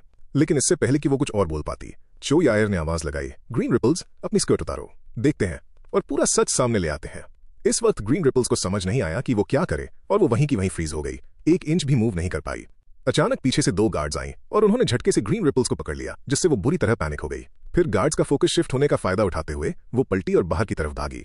उसे लग रहा था कि अगर वो किसी तरह चोट यानवे तक पहुंच गई तो वो जरूर उसकी जान बचा लेगा। हालांकि उन 2 गार्ड्स को अंडर एस्टिमेट नहीं किया जा सकता था। उन्होंने फौरन उस पर टैकल किया और उसे मुंह के बल जमीन पर गिरा दिया। फिर उन्होंने उसकी स्कर्ट ऊपर की और सच में वहां कुछ वर्ड्स इंग्रेव्ड हुए थे, चो शिया की रखेल। इन शॉकिंग वर्ड्स को देखकर सू कियानशन तुरंत आगे आई और उसे डांटते हुए बोली, तुम और चू शिया बड़ा अच्छा खेल खेलना जानते हो, अब तुम्हें इसके बारे में क्या कहना है? ग्रीन रिपल्स को जब रियलाइज हुआ कि उसकी पूरी स्कीम एक्सपोज हो चुकी है तो वो तेजी से क्रॉल करके चो यायर के पास आई। घुटनों पर बैठकर उसने पिटीफुल तरीके से भीख मांगना शुरू कर दिया। मास्टर, ये सब यंग मास्टर चूशिया था जिसने मुझे मजबूर किया। उसने मेरा रेप किया और मुझे आपकी इंसेंस स्वैप करने पर मजबूर किया। ये सब उसकी इंस्ट्रक्शंस थीं। हालांकि ग्रीन रिपल्स की ये फेक प्लीज सुनकर चो यायर को अपने दिल में सिर्फ और सिर्फ डिस्गस्ट फील हो रही थी। वो शांत खड़ी रही जब तक गार्ड्स उसको वहां से घसीट नहीं ले गए। इस वक्त ग्रीन रिपल्स ने भीख मांगना बंद कर दिया। गुस्से और आग में जलते हुए उसने रोते हुए चिल्लाया, चो यायर, ये सब तुम्हारी गलती है। मैंने डेस्परेशन में तुम्हें खुश करने की पूरी ट्राई की, तुम्हारे करीब आने के लिए सब कुछ किया, सिर्फ इसलिए कि तुम मुझे पब्लिकली अपनी स्वान सिस्टर मान लो। क्या ये तुम्हारे लिए इतना मुश्किल था? मैं पूरी जिंदगी तुम्हारी स्लेव बनकर क्यों रहूं? अगर तुमने मुझे उस वक्त बचाया था तो तुमने मुझे आखिर तक क्यों नहीं बचाया? बोलते बोलते ग्रीन रिपल्स ने जमीन पर अपना सर पटक लिया, लेकिन उसके मुंह से अभी भी यही निकल रहा था, चो शिया ने मेरे साथ खिलौना बनाकर खेला, लेकिन उसने मुझे अपनी कॉन्क्यूबाइन बनाने का वादा भी तो किया था। मैं बस इस कासल की एक मिस्ट्रेस बनना चाहती थी, उसमें गलत क्या है? मैं इन बाकी गार्ड्स की तरह सारी उम्र एक मामूली सी नौकरानी बनकर नहीं रहना चाहती थी। इस मोमेंट चो यायर आगे बढ़ी और चलते हुए ग्रीन रिपल्स के पास पहुंची। उस एक पल के लिए ग्रीन रिपल्स की आंखों में जैसे फिर से उम्मीद की किरण जाग उठी। वो क्रॉल करके चो यायर के पास आई और उसकी टांगों से लिपट गई। मास्टर, अगर आप मुझे अपनी स्वान सिस्टर एक्सेप्ट कर लेंगी तो मैं आगे से हमेशा आपकी वफादार रहूंगी। मैं खुद लॉर्ड के पास जाऊंगी और यंग मास्टर चूशिया के सारे घटिया प्लॉट्स को एक्सपोज कर दूंगी ताकि उसको उसकी कड़ी सजा मिले। हालांकि चो यायर ने अभी भी एक लफ्ज नहीं बोला और सिर्फ प्यार से अपने हाथ से ग्रीन रिपल्स के माथे पर स्ट्रोक करने लगी। एक कांपती हुई आवाज के साथ ग्रीन रिपल्स ने उससे पूछा, मास्टर, क्या आपने मुझे माफ कर दिया है? पर अगले ही सेकंड चो यायर का वो हाथ धीरे से उसके माथे पर पड़ा और एक तेज स्नैप के साथ ग्रीन रिपल्स की बॉडी लिम्प होकर नीचे गिर पड़ी। अचानक पूरे कमरे में सन्नाटा छा गया। अपनी एक्सरे विजन के जरिए शेन लैंग ने देखा कि ग्रीन रिपल्स का भेजा कंप्लीटली यानी कि कचरा बन चुका था। Too terrifying. लगता है भले ही चो यायर औरतों को नहीं मारती, पर वो ट्रेटर्स के खिलाफ कंसिस्टेंटली आग उगलने वाली रूथलेस चुड़ैल बन सकती है। गद्दार ग्रीन रिपल्स की मौत के साथ ही स्विच्ड इंसेंस वाला मामला भी अपने एंड पर आ गया। गार्ड्स को उसकी डेड बॉडी साफ करने का ऑर्डर देने के बाद चो यायर पलटी और चलते हुए शेन लैंग और बाकियों के पास आई। इस वक्त सू कियानशन बुरी तरह नर्वस थी। उसने अभी अभी देखा था कि चो यायर ट्रेटर्स को कैसे ट्रीट करती है, और अब शेन लैंग को औरत का भेस बदलवाकर उसने ही तो यहां लाया था। उस रात उनके बीच जो भी हुआ उसको तो छोड़ो ही, अब उसकी खुद की किस्मत क्या होगी? ये सोचते हुए सू कियानशन का इरादा था कि वो पूरी ईमानदारी के साथ चो यायर के सामने अपना कच्चा चिट्ठा खोल दे, शायद उसे थोड़ी रहम मिल जाए। लेकिन इससे पहले कि वो बोलती, चो यायर ने उसको रोक दिया। तुम्हें मुझे कुछ एक्सप्लेन करने की जरूरत नहीं है, मैं ये सब नहीं सुनना चाहती। मुझे फर्क नहीं पड़ता कि तुम कौन हो और मेरे आसपास घूमने का तुम्हारा मकसद क्या है, मुझे इस सब में कोई इंटरेस्ट नहीं है। फिर उसने शेन लैंग की तरफ देखा। वो स्टोरी जो the Buddha must be destroyed Su Qianshan मुझे सुनाती थी, क्या वो तुमने लिखी थी? शेन लैंग पहले तो हिला, फिर उसने अपना सर हाँ में हिलाया। हाँ, मैंने लिखी थी। चो यायर की आंखों में एक अजीब सा एडमिरेशन दिख रहा था। ऐसी मास्टरपीस लिखने का मतलब है कि तुम्हारे दिमाग में एक पूरी अलग दुनिया बसती है। ये सच में रिमार्केबल है। फिर वो पलटी एक लकड़ी का बॉक्स लाकर रखा और उसको ओपन किया तो वो गोल्ड कॉइन से भरा हुआ था। उसने शेन लैंग को देखते हुए कहा, मैं तुम्हें मारने नहीं वाली, ये गोल्ड कॉइन्स लो और यहां से चले जाओ। शेन लैंग ने डर और पैनिक के साथ चो यायर की तरफ देखा। क्या ये मुझ पर हुए उस फिजिकल और मेंटल टॉर्चर की कॉम्पेंसेशन है? चो यायर ने इनकार नहीं किया। पिछली रात मेरे लिए सच में बहुत प्लेजेंट थी, तो टेक्निकली तुम्हारी ये स्टेटमेंट गलत नहीं है। अपनी बात बोलने के बाद उसने सू कियानशन को देखा। क्योंकि तुम उसके साथ इस प्लान में शामिल थी, तुम्हें भी उसके साथ निकल जाना चाहिए। तुम्हारे चाहे जो भी मोटिव्स और स्कीम्स हों, अब वो सक्सेस नहीं हो सकते। मैं तुम्हें यहां दोबारा देखना नहीं चाहती। ये सुनने के बाद सू कियानशन का चेहरा उतर गया। मैं किसी भी कीमत पर यहां से नहीं जा सकती। फ्यूरियस टाइड सिटी की चो यायर को अपने रास्ते से हटाना मेरी रिवेंज का एक क्रूशियल स्टेप है। अपनी फैमिली की मौत का बदला लेने के लिए मुझे शेन लैंग का दिया हुआ टास्क पूरा करना ही होगा। ये सोचते ही सू कियानशन अचानक घुटनों के बल चो यायर के सामने गिर गई। अपने दांत पीसते हुए उसने रोते हुए कहा, मास्टर प्लीज मुझे यहां से मत भेजिए, मैंने ये सब सिर्फ अपनी फैमिली का बदला लेने के लिए किया था। ये बोलकर उसने रोते हुए शेन लैंग की तरफ इशारा किया। ये आदमी शेन लैंग, भले ही ये एक फर्जी और घटिया विलन हो, लेकिन इसके पास मुझे मेरे फियांसे झांग जी से बदला दिलवाने की कैपेबिलिटी है। इसी वजह से मैंने उसकी मदद करने के लिए हाँ कहा और आपके आसपास इन्फिल्ट्रेट करने का प्लान बनाया। लेकिन वो मेरा दुश्मन भी है। इसी ने मेरी फैमिली की लेगेसी को तबाह किया था। उसको लगा था कि आपको औरतें पसंद है, इसलिए उसने मुझे आपको सेड्यूस के लिए यहां भेजा था। लेकिन मैं आपको सेड्यूस करने में नाकामयाब रही, बल्कि मैं आपके चाम में फंस गई। सू कियानशन का इस तरह पर्दाफाश करना सुनकर शेन लैंग का मुंह खुला का खुला रह गया। डैम बिग सिस्टर, क्या सच में तुम मेरी मौत लिखवाकर ही मानोगी? सब कुछ उगलने की क्या जरूरत थी? सू कियानशन रोते हुए बोलती रही। मास्टर, अगर आप जिद करके मुझे वहां वापस भेजेंगी तो उस शेन लैंग के पास रहने से अच्छा और उस अंधेरे में जीने से तो अच्छा है कि मैं मर ही जाऊं। ये कहकर वो सच में उठी और स्टोन वॉल की तरफ तेजी से भागी। इसे देखकर चौ यायर ने बस लाइटली अपना हाथ उठाया और एक हल्के से इशारे से सू कियानशन को दूर फेंक दिया। खुद को मौत से बचता देखकर सू कियानशन अंदर से खुशी से झूम उठी। यहां होप है। चौ यायर ने मुझे मरने से बचाया, इसका मतलब मेरी बातों का उस पर असर हुआ है। इस चांस को हाथ से न जाने देते हुए सू कियानशन फिर से चौ यायर की टांगों से जा लिपटी। ये शेन लैंग मेरा एक्स हस्बैंड है। इसने और उस झंगजी ने, एक ने मेरी फैमिली की लेगेसी डिस्ट्रॉय की और दूसरे ने मेरी पूरी फैमिली का कत्ल कर दिया। मेरी इन दोनों से ब्लड वेंडेटाज हैं। क्योंकि उन दोनों दुश्मनों में आपस में फाइट थी, तो enemy of my enemy is my friend वाली पॉलिसी यूज करते हुए मैं शेन लैंग के साथ मिली। अब जबकि शेन लैंग मेरा रिवेंज पूरा करने में मेरे किसी काम का नहीं रहा, तो बेहतर होगा हम इसको खत्म कर दें। सू कियानशन की ऐसी बातें सुनकर शेन लैंग डर के मारे चिल्लाया, सू कियानशन, बकवास बंद करो। इस मोमेंट चौ यायर ने आखिरकार आवाज लगाई, कोई इसे यहां से ले जाओ। उसका ऑर्डर मिलते ही 2 गार्ड्स फौरन आगे आई और उन्होंने शेन लैंग को दबोच लिया। उसकी सारी एक्सप्लेनेशंस को साइड में फेंक दिया। चौ यायर उसके पास आई और बोली, क्योंकि इसको औरत की तरह कपड़े पहनना पसंद है, इसको वापस वैसी ही ड्रेस पहना दो और थंडर आइल से बाहर फेंकाओ। इस आइलैंड पर आगे इसका कदम रखना स्ट्रिक्टली अलाउड नहीं है। स्ट्रगल करते हुए शेन लैंग अचानक चिल्लाया, जनरल, क्या निकलने से पहले मैं एक बार नहा सकता हूं? इस अजीब सी डिमांड ने चौ यायर को एकदम शॉक कर दिया। पर शेन लैंग की इंजरीज और ऐसी बिखरी हुई हालत देखकर वो उसकी डिमांड को मान गई। फिर उसने सीरियसली कहा, भले ही मुझे तुम्हारा मुझ तक पहुंचने का असली रीजन नहीं पता, पर तुमने मेरी जान बचाई, इसके लिए मैं तुम्हारी एहसानमंद हूं। और कल रात तुम्हारे साथ जो बुरा सलूक हुआ उसके लिए आई एम सॉरी। ये बॉक्स में रखा गोल्ड सिर्फ एक मुआवजा है और मैं अभी भी तुम्हारा एक उधार रखती हूं। अगर तुम्हें लगता है कि कभी उस एहसान को चुकाने की बारी आनी चाहिए तो किसी को मुझे बताने भेज देना। पर अगर तुम्हारा रीजन मेरे अडॉप्टेड फादर को कोई नुकसान पहुंचाने का होगा तो मैं बिल्कुल नहीं मानूंगी। आफ्टर ऑल, अगर उन्होंने 20 साल पहले मुझे ना बचाया होता तो मैं समंदर की गहराइयों में कब की मर चुकी होती। अपनी बात पूरी करते ही चौ यायर ने और कोई ध्यान नहीं दिया और वहां से वॉक करके बाहर चली गई। उसको जाता देख सू कियानशन पीछे पीछे चापलूसों की तरह लग गई। उन दोनों को निकलता देख शेन लैंग कंप्लीटली स्पीचलेस था। सू कियानशन, तुम तो सच में एक सिकोफेंट बन गई हो। थोड़ी देर बाद शेन लैंग गर्म पानी से नहाते हुए रोते रोते अपनी प्लान की प्रोग्रेस को इवैल्यूएट कर रहा था। ये प्लान सच में रिस्की था। अगर चूशा ने उस इंसेंस को चेंज ना किया होता तो मेरी आइडेंटिटी आराम से छिपी रहती। थैंक गॉड सू कियानशन चालाकी से पीछे रुक गई। भले ही वो अभी तक जहांग फैमिली के खिलाफ रिवेंज के लिए ऑब्सेस्ड है, पर अभी के लिए वो मुझे धोखा नहीं देगी। पर चौ यायर के लिए उसके इस ऑब्सेशन का आगे क्या इफेक्ट होगा, ये अभी कहना मुश्किल है। अचानक शेन लैंग को कल रात की याद आई। भले ही इस ट्रिप पर कुछ हाईली अनएक्सपेक्टेड चीजें हुई, पर फायदा तो जरूर हुआ है। बस अफसोस इस बात का है कि मेरा फर्स्ट टाइम उस चुड़ैल चौ यायर के साथ बिताया गया। ये सोचते हुए शेन लैंग के दिमाग में अचानक जिन मुलान की इनोसेंट सी सूरत आ गई। डैम, अगर जिन मुलान को इस सीन के बारे में भनक भी लग गई तो क्या वो मुझे जान से मार डालेगी? मीनवाइल, बहुत दूर मिथिकल टर्टल सिटी में जिन मुलान को जैसे किसी खतरे का एहसास हो रहा था। उसे लगातार छींक आ रही थी। उसे समझ नहीं आ रहा था, पर उसे ऐसा इंटरनल फील हो रहा था जैसे उसके हस्बैंड के साथ कुछ बहुत बुरा हो गया हो। पर अपनी तमाम टेंशन्स के बावजूद उसे बाहर से कुछ गड़बड़ नजर नहीं आई। दूसरी तरफ मिथिकल टर्टल सिटी का काउंट हर दिन शेन लैंग की डिमांड्स के अकॉर्डिंगली अपनी ट्रूप्स और लेबरर्स को क्लिफेट आइलैंड भेज रहा था। उनके सॉलिड एलाई वांग टोंग ने भी पूरी फॉर्म में उनका साथ दिया और क्लिफेट आइलैंड पर कंस्ट्रक्शन कवर करने के लिए हेवी मटेरियल्स ट्रांसपोर्ट करना शुरू कर दिया। इस टाइम इस मैसिव ऑपरेशन को देखकर खुद मिथिकल टर्टल सिटी के काउंट को लगने लगा था जैसे वो सच में क्लिफेट आइलैंड पर किसी गोल्ड माइन को प्रोटेक्ट कर रहा हो। मैडम जिन भी अपने दामाद शेन लैंग के उस ब्रिलियंट और खतरनाक दिमाग के आगे दंग थी। सिर्फ इतने बड़े लेवल का शो ऑफ उन कमीने दुश्मनों को यह बिलीव करवा सकता था कि क्लिफेट आइलैंड पर सच में गोल्ड माइन दबी हुई है। अब count of mythical turtle troops के आखिरी हिस्से को खुद लीड करते हुए क्लिफेट आइलैंड ले जाने के लिए निकलने वाला था। भले ही मैडम जिन बाहर से अपने हस्बैंड के साथ मजे और मजाक कर रही थी, पर इंटरनली वो काफी सेंटिमेंटल फील कर रही थी। काउंट ने अपनी प्यारी सी वाइफ को गले लगाकर कंफर्ट किया। मैडम, आप टेंशन ना लें, मैं और शेन लैंग ठीक रहेंगे। हमारे अच्छे दामाद ने आइलैंड पर पहले ही उनके लिए मौत का जाल बिछा दिया है। जैसे ही दुश्मन वहां कदम रखेंगे, आगे उन्हें सिर्फ एक डेड एंड का सामना करना पड़ेगा। शेन लैंग का जिक्र आते ही मैडम जिन फिर से चिंता में डूब गई। आखिरकार उनका दामाद कोई हैवी बॉडी बिल्डर नहीं था और उसे अकेले ही बाहर इतने बड़े लेवल पर उन लोगों के बीच रहना था। काउंट ऑफ मिथिकल टर्टल ये सुनकर लाउडली हंसा। हा, शेन लैंग का दिमाग जिस लेवल पर है ना, वो हमेशा दूसरों का ही नुकसान करने की पोजीशन में होता है। जो इंसान उसका कुछ बुरा कर सके, लगता है वो अभी पैदा ही नहीं हुआ है। मैडम जिन ने अपना सिर हिलाया। अपनी वाइफ को ध्यान रखने की इंस्ट्रक्शंस देकर उनके सामने काउंट अपने घोड़े पर सवार हुआ और 1000 एलीट वॉरियर्स की उस पूरी फोर्स को मैजेस्टिकली लीड करते हुए डॉक्स की तरफ रवाना हो गया। इसके साथ ही शेन लैंग के द गोल्डन आइलैंड का ये महाभारत अब अपने अल्टीमेट क्लाइमैक्स की तरफ पहुंचने ही वाला है। अब उन्हें बस यही वेट करना है कि कब वो लालच के भूखे कमीने लोग उनके बिछाए हुए इस मौत के जाल में फंसने आते हैं। शेन लैंग और चौ यावर का वन नाइट स्टैंड अब एक्सपोज होने ही वाला है। हमारी बेचारी जिन मुलान इस सब को कैसे फेस करेगी?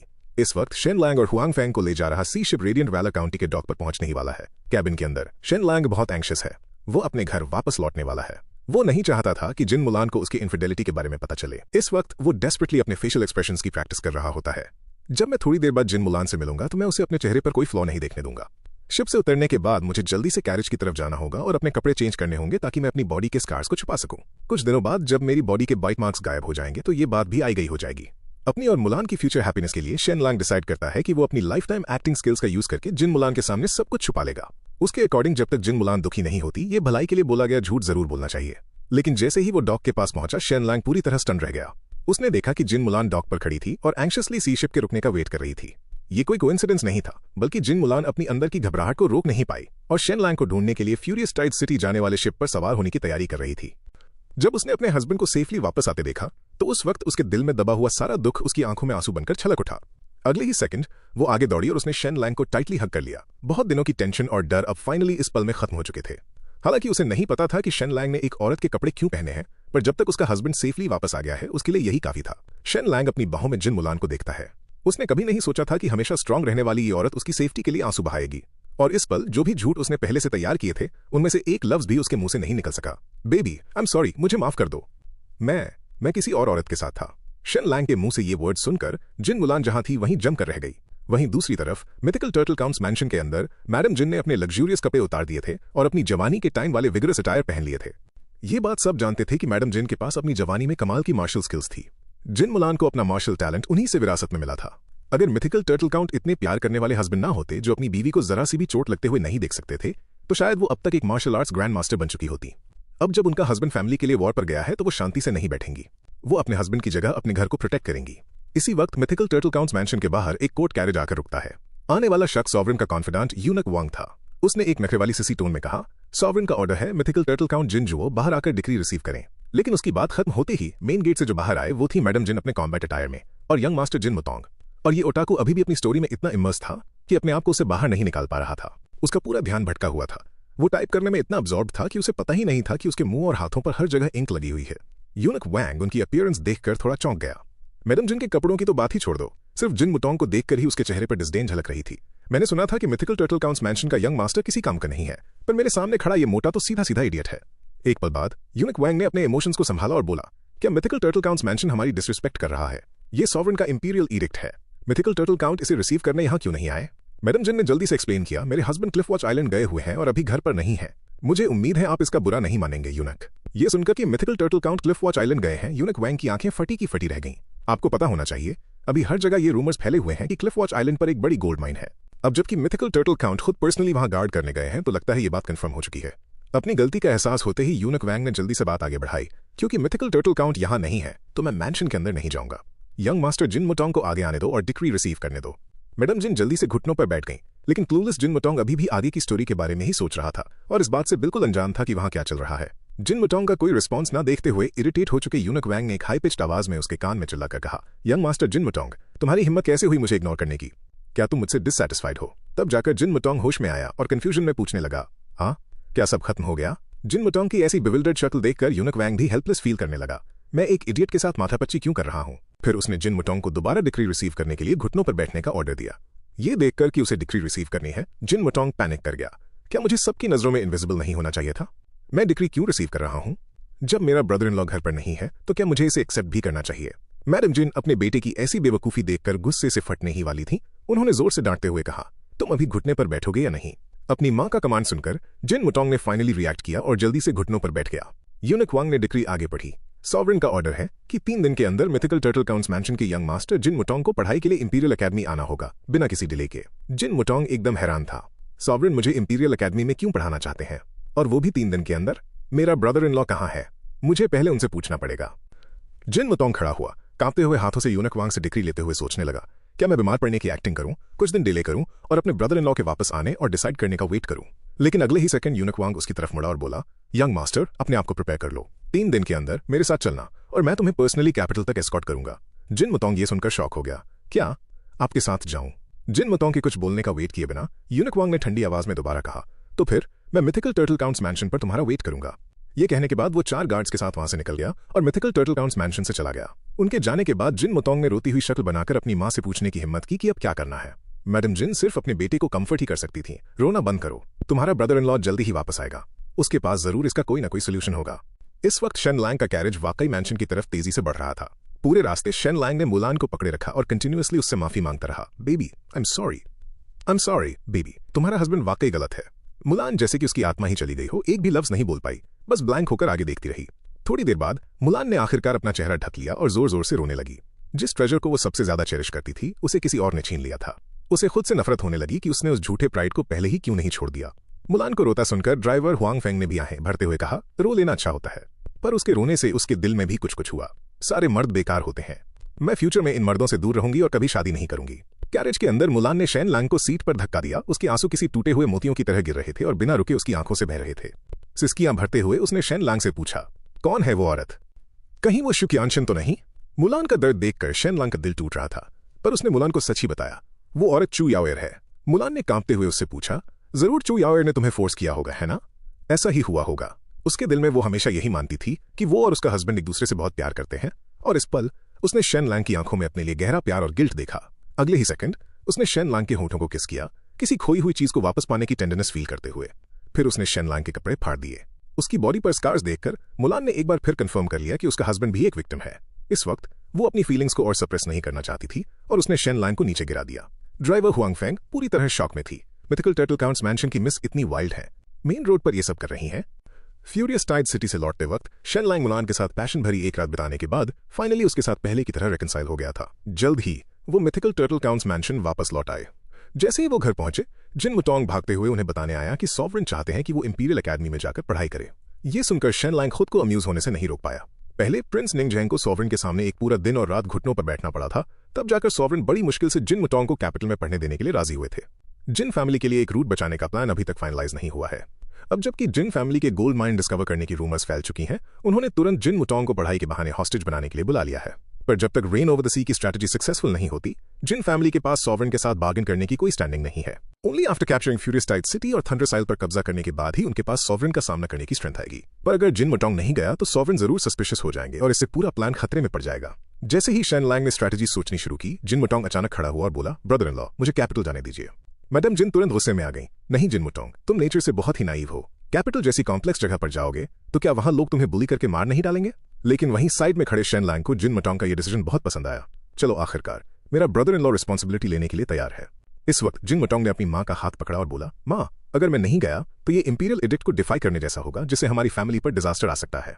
आपने बचपन से मुझे अपने पंखों तले प्रोटेक्ट करके रखा है। अब जब मैं बड़ा हो गया हूं तो मैं भी इस फैमिली में कंट्रीब्यूट कर सकता हूं। और तो और, जब भी घर में कोई इंपॉर्टेंट बात होती है, ब्रदर इन लॉ हमेशा मुझे सुनने देते हैं ताकि मैं सीख सकूं। अब ब्रदर इन लॉ का प्लान एक क्रिटिकल मोमेंट पर पहुंच गया है और इसमें कोई स्लिपअप्स नहीं होने चाहिए। मैं मानता हूं मैं थोड़ा स्लो हूं और किसी और चीज में ज्यादा मदद नहीं कर सकता, पर इंपीरियल एकेडमी जाना ही फैमिली के लिए मेरा सबसे बड़ा कंट्रीब्यूशन हो सकता है। इस पॉइंट पर उसने शेन लैंग की तरफ देखा। ब्रदर इन लॉ, जब ये बैटल खत्म हो जाएगी आप मुझे वापस लेने कैपिटल जरूर आएंगे ना? जिन मुटोंग की बातें सुनकर शेन लैंग भी स्टन रह गया।